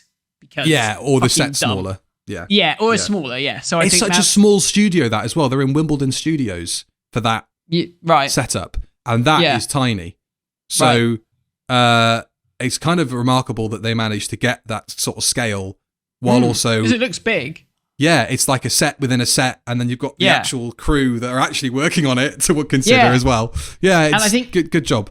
I think again, kind of like with the Peter Capaldi one, it's that wonderful nostalgic feeling of going to the Doctor Who experience and walking through those double doors for the first time and out of the junkyard into it. Yeah, and seeing the Hartnell console in front of you and just being like, oh my God, I feel like my childhood dreams have suddenly come true. Yeah. I like what they added sort of towards the end of the Experiences run, where next to it there was a Dalek corridor with one of the Daleks in it, and it was like, here's your 60s bit. Yeah. And then, that was a nice sort of a nice little touch. Man, they better bring back a variation of the Doctor Who experience, because it was so good. And I found some old pictures the other day, and Annie saw them, And she was like, why the feckin' hell is all this stuff not around now? No, I know. When I'm in the UK and I can appreciate it. I watched, courtesy of G-Man Pantho, who gets a big shout out because I've got access to their Plex, and they have put, so I can watch all my Doctor Who on there. But they've also put on like Mythmakers, like I said before, and just added, it's like my, I didn't get a notification like Netflix, but to me this was like Netflix saying, new series of Stranger Things. They have added the Doctor on Display documentaries presented by Sophie Aldred, where they're little 30-minute documentaries about exhibitions. And is there a Longleat one? There is a Longleat one. Now, have you watched it? Not yet. Fucking tell me if I'm on it, because I gave them footage. Because these are recent, aren't they? These aren't old. Yeah, these are... Because I the only one I've watched is the Clan Gotham one. Oh, have a look on the Longleat one, because I sent them my Longleat footage, and Johnny and I did a bit to camera for them, talking about our memories of the thing, and I'll never have heard to see. anything back from them. Yeah, Stel, you're watching this in the future. I'm sorry that I just put you through last week having to watch the Doctor Who Longleat documentary, but that's what we're watching tonight. Get a stir fry going, get some red wine on the go, and we're watching the Longleat documentary. All right, there we go. Lovely stuff. Okay, finally, I think we should rank the Doctor Who Night one at the end anyway. But let's just get this one done, because I think this is where we show our age, Matt. I think this is where you start to realise that, although, I mean, you were a bit older, but like I was the perfect age for Doctor Who to come back, and for that, like the Eccleston tent one to be my console room. If I was being introduced to the show there, that's my one. And then you're like, oh, there's a whole other generation that came up, and for them, the Matt Smith console room is their one. And so when you look at people listing their best and worst, it's at the top of a lot of people's bests, this one. Right. And I think, like I say, this is where we show our age, because I think this one looks utterly wank. Yeah, this is like an aberration of what has gone before and didn't quite work. It doesn't. It like the copper is like a cool texture and a cool color. Yeah. But it all just sort of it all just goes really kind of fuzzy for me around the edges, and there's no defining lines anywhere. It all just sort of becomes one smudge in the background. Yeah, I never really understood the architecture of it, of having the TARDIS doors on the floor and then having to go up steps to get to the console. Right. Because all the other console rooms, you either go down into the console or you're on the same level as it. So if you're being shot at, you can just run in and flick the switch and shut the doors. But with this one, you're like, hang on, I got to go. I'm coming. And also, it's like if you come if you come into the TARDIS through those doors, you're actually, the first thing you're greeted is a wall, isn't it? Because it's like, it's on a slight angle. It's on like something a slight, like that. It's all so weird. You wouldn't actually get that big vista of the room unfolding beyond you. You're kind of like at an odd angle. That seems really weirdly designed, the way the doors are sort of tucked away in the corner, away from everything, I mean, I like that it's not a porch in the same way as we would get with the Chibnall TARDIS, which does it better, but they do have a sort of a porch thing there, where they've got the light above at the top, which is like Gallifreyan text, and it projects down onto the floor. That stuff looks great. Yeah. I think with this one, it's like bits of it, when shot in isolation, look great. Like the doorway. And I think the console itself is, with the exception of those weird brass things on the side, which I don't really get. They're kind of like, what are they? It's like they've been welded to the side as like a kind of... Yeah, it's like stirrups guard. for the console. Odd. I like the console itself more than Eccleston's and Tennant's, because it's the hexagonal shape, and the cobbled togetherness of it feels less cobbled together than I think the other one. And I like the glass floor. Yeah. But the walls and stuff are weird. Yeah. And I don't know. It just feels odd. it's got a bit of an MC Escher thing going on when you look at it in a wide shot. It's like, where are all these staircases going off to? But then it kind of, then when you look at it, if you pause it, you go, well, that actually doesn't go anywhere. There's like a set of steps on the left-hand side of the set that don't go, they just go into a wall or something. Yeah, and it's weird. Yeah, I like the addition of the lower level. And so I think, you know, it's nice that was continued on into the later Smith and the Capaldi one. Yeah. And I like the hammock that's sort of down there that the Doctor sits in and sort of does his work down there. But it's a bit too busy for me. And also, if it was lit slightly differently, I mean, you've got the copper, so I suppose you have to kind of go for that. You know, when copper sort of tarnishes and it has that same tealy sort of colour. I like that contrast, but it just all becomes a bit messy for me. Yeah, and I mean, I like the addition of the Hartnell lens up in the top in the light. That looks good. But even the fact that that's on a slight canted angle throws the perspective off for me. It's a bit, you know. And like you said, while I appreciate the idea of having the stairways as if there's more to the TARDIS, it just doesn't feel like they go anywhere, like you said. It's an odd one. I don't know where I would put this, to be honest. I would probably put it... Oh, shit. I don't know. Is it bad to want to put it at the bottom of C? Because at least that's doing something design-wise. It's not as good as the Eccleston Tennant. No. Obviously, the Hartnell from Twice Upon a Time is a great design. Doesn't need to be tweaked that much. Maybe if you were going to be fair to it and say at least it's an original design, maybe put it ahead of the Troughton one, like just behind Twice Upon a Time. Okay, yeah. Because at least it is a different design, you know? Yeah. And then, of course, later on, they give it that the different wall. The wall changes, and it's like a cobweb. Have you seen that? Oh, yeah. Like a coral cobweb that you never see. And then when it appears, you're like, what the fucking hell's that? Where's that come from? Spider's gonna jump out somewhere. Isn't there the monitor as well? The scanner screen, isn't that by the door? Don't they have to like go down some steps to see? Yeah, or there's something going on back there. Yeah, because there's the little TV, which is like I'm gonna have to have a look at some reference photos. The McGann TARDIS. I mean, this is it. You know, obviously neither of us watched the Matt Smith era with any regularity, anyhow. No, but it just goes to show how little an impact it had on us that we're now having to look up reference images of it. I think it's just that it's okay. No, so it's just too busy. It's too much going on. Actually, there is quite a nice shot when you type it in. There's quite a nice shot, and it's like obviously done on a jib. Yeah, and it's a really wide shot, and the TARDIS door is like right in the middle of the shot, rather than off to the side like it usually is. Right, and you actually look at it and you go, I can see what they're trying to go for, but I just think in the execution it doesn't quite work. It's like they're almost trying to have it encased in a sphere with all the walls swooping down, but it gets cut off by the floor, so you don't really.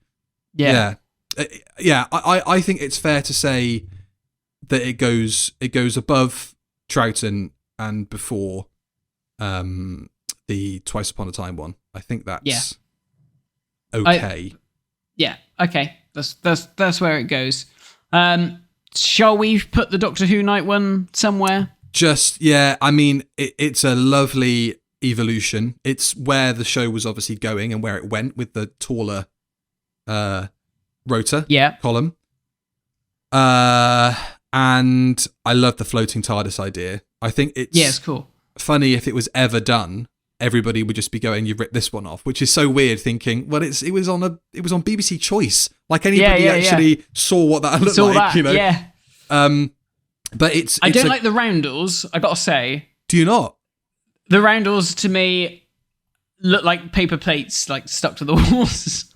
I suppose. I think I need a better picture of it. Really. Yeah, I suppose as well the fact that it was never realised. It's sort of an approximation of what it would look like in full size. But I think probably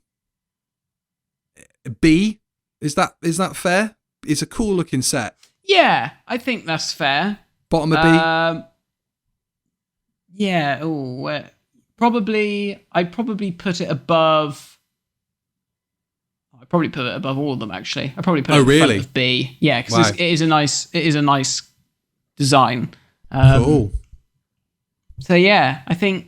What do you think? Anything need changing? I don't know if anything needs to be shuffled. No, I'm quite happy with that.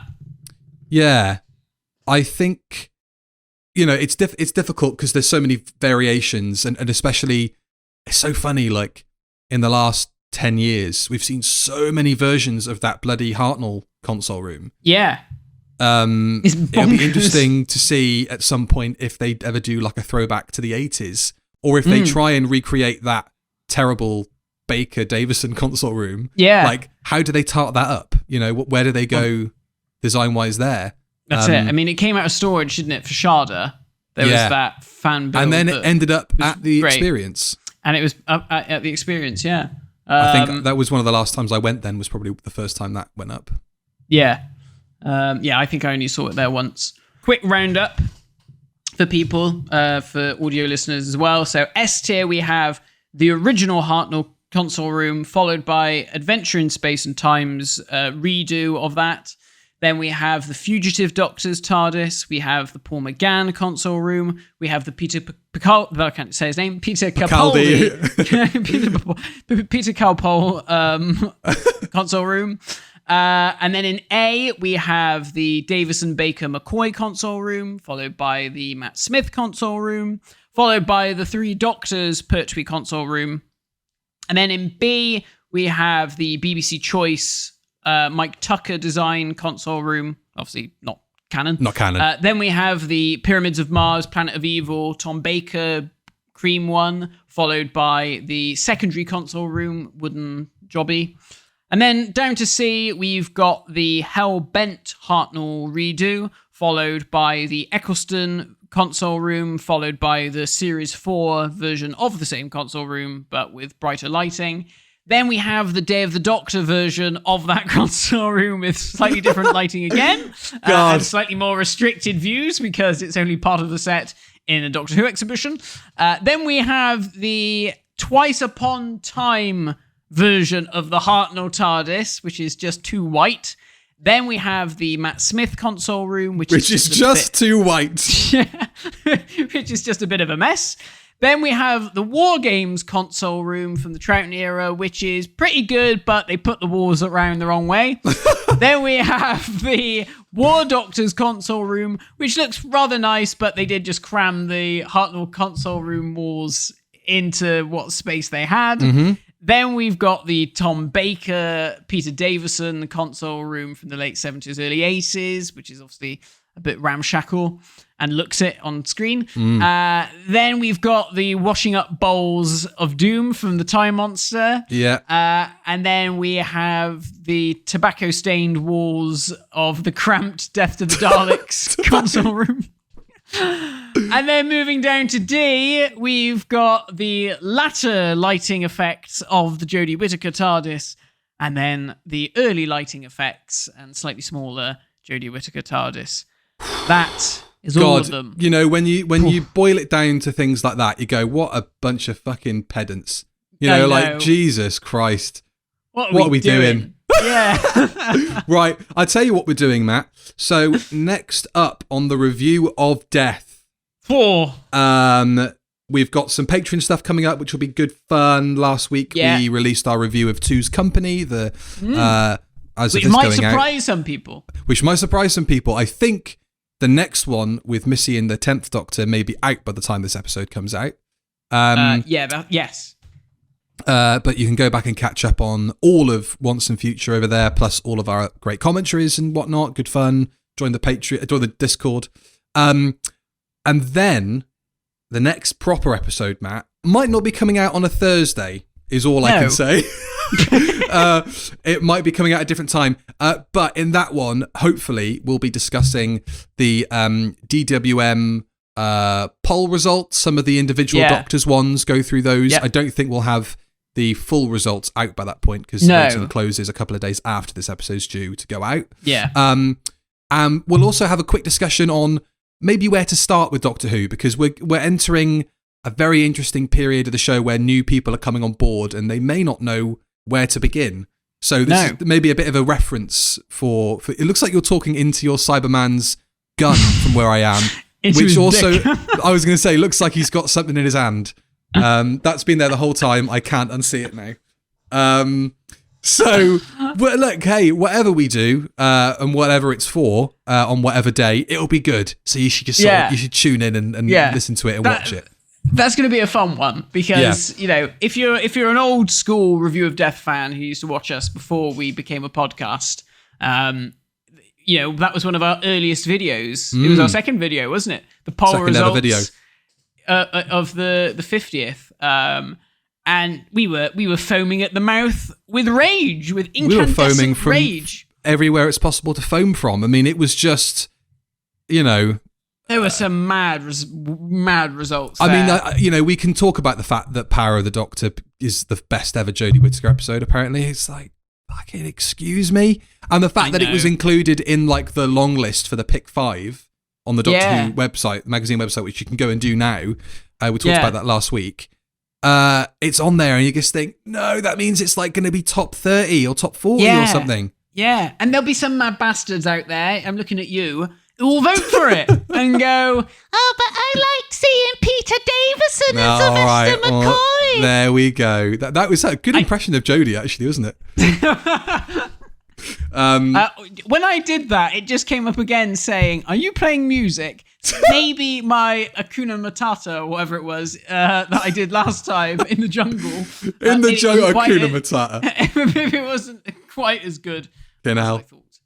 All right. Well, look, whatever we're doing, you should tune in. It's going to be good fun. And obviously, as I said before, the patron's there. If you want another Review of Death episode in the week where the regular one isn't going out, could be a commentary, could be a review, could be a feature. Hopefully, we're going to get Johnny involved in the next week. We'll do some fun things with him. So, Very nice. Well, in that case, see you soon.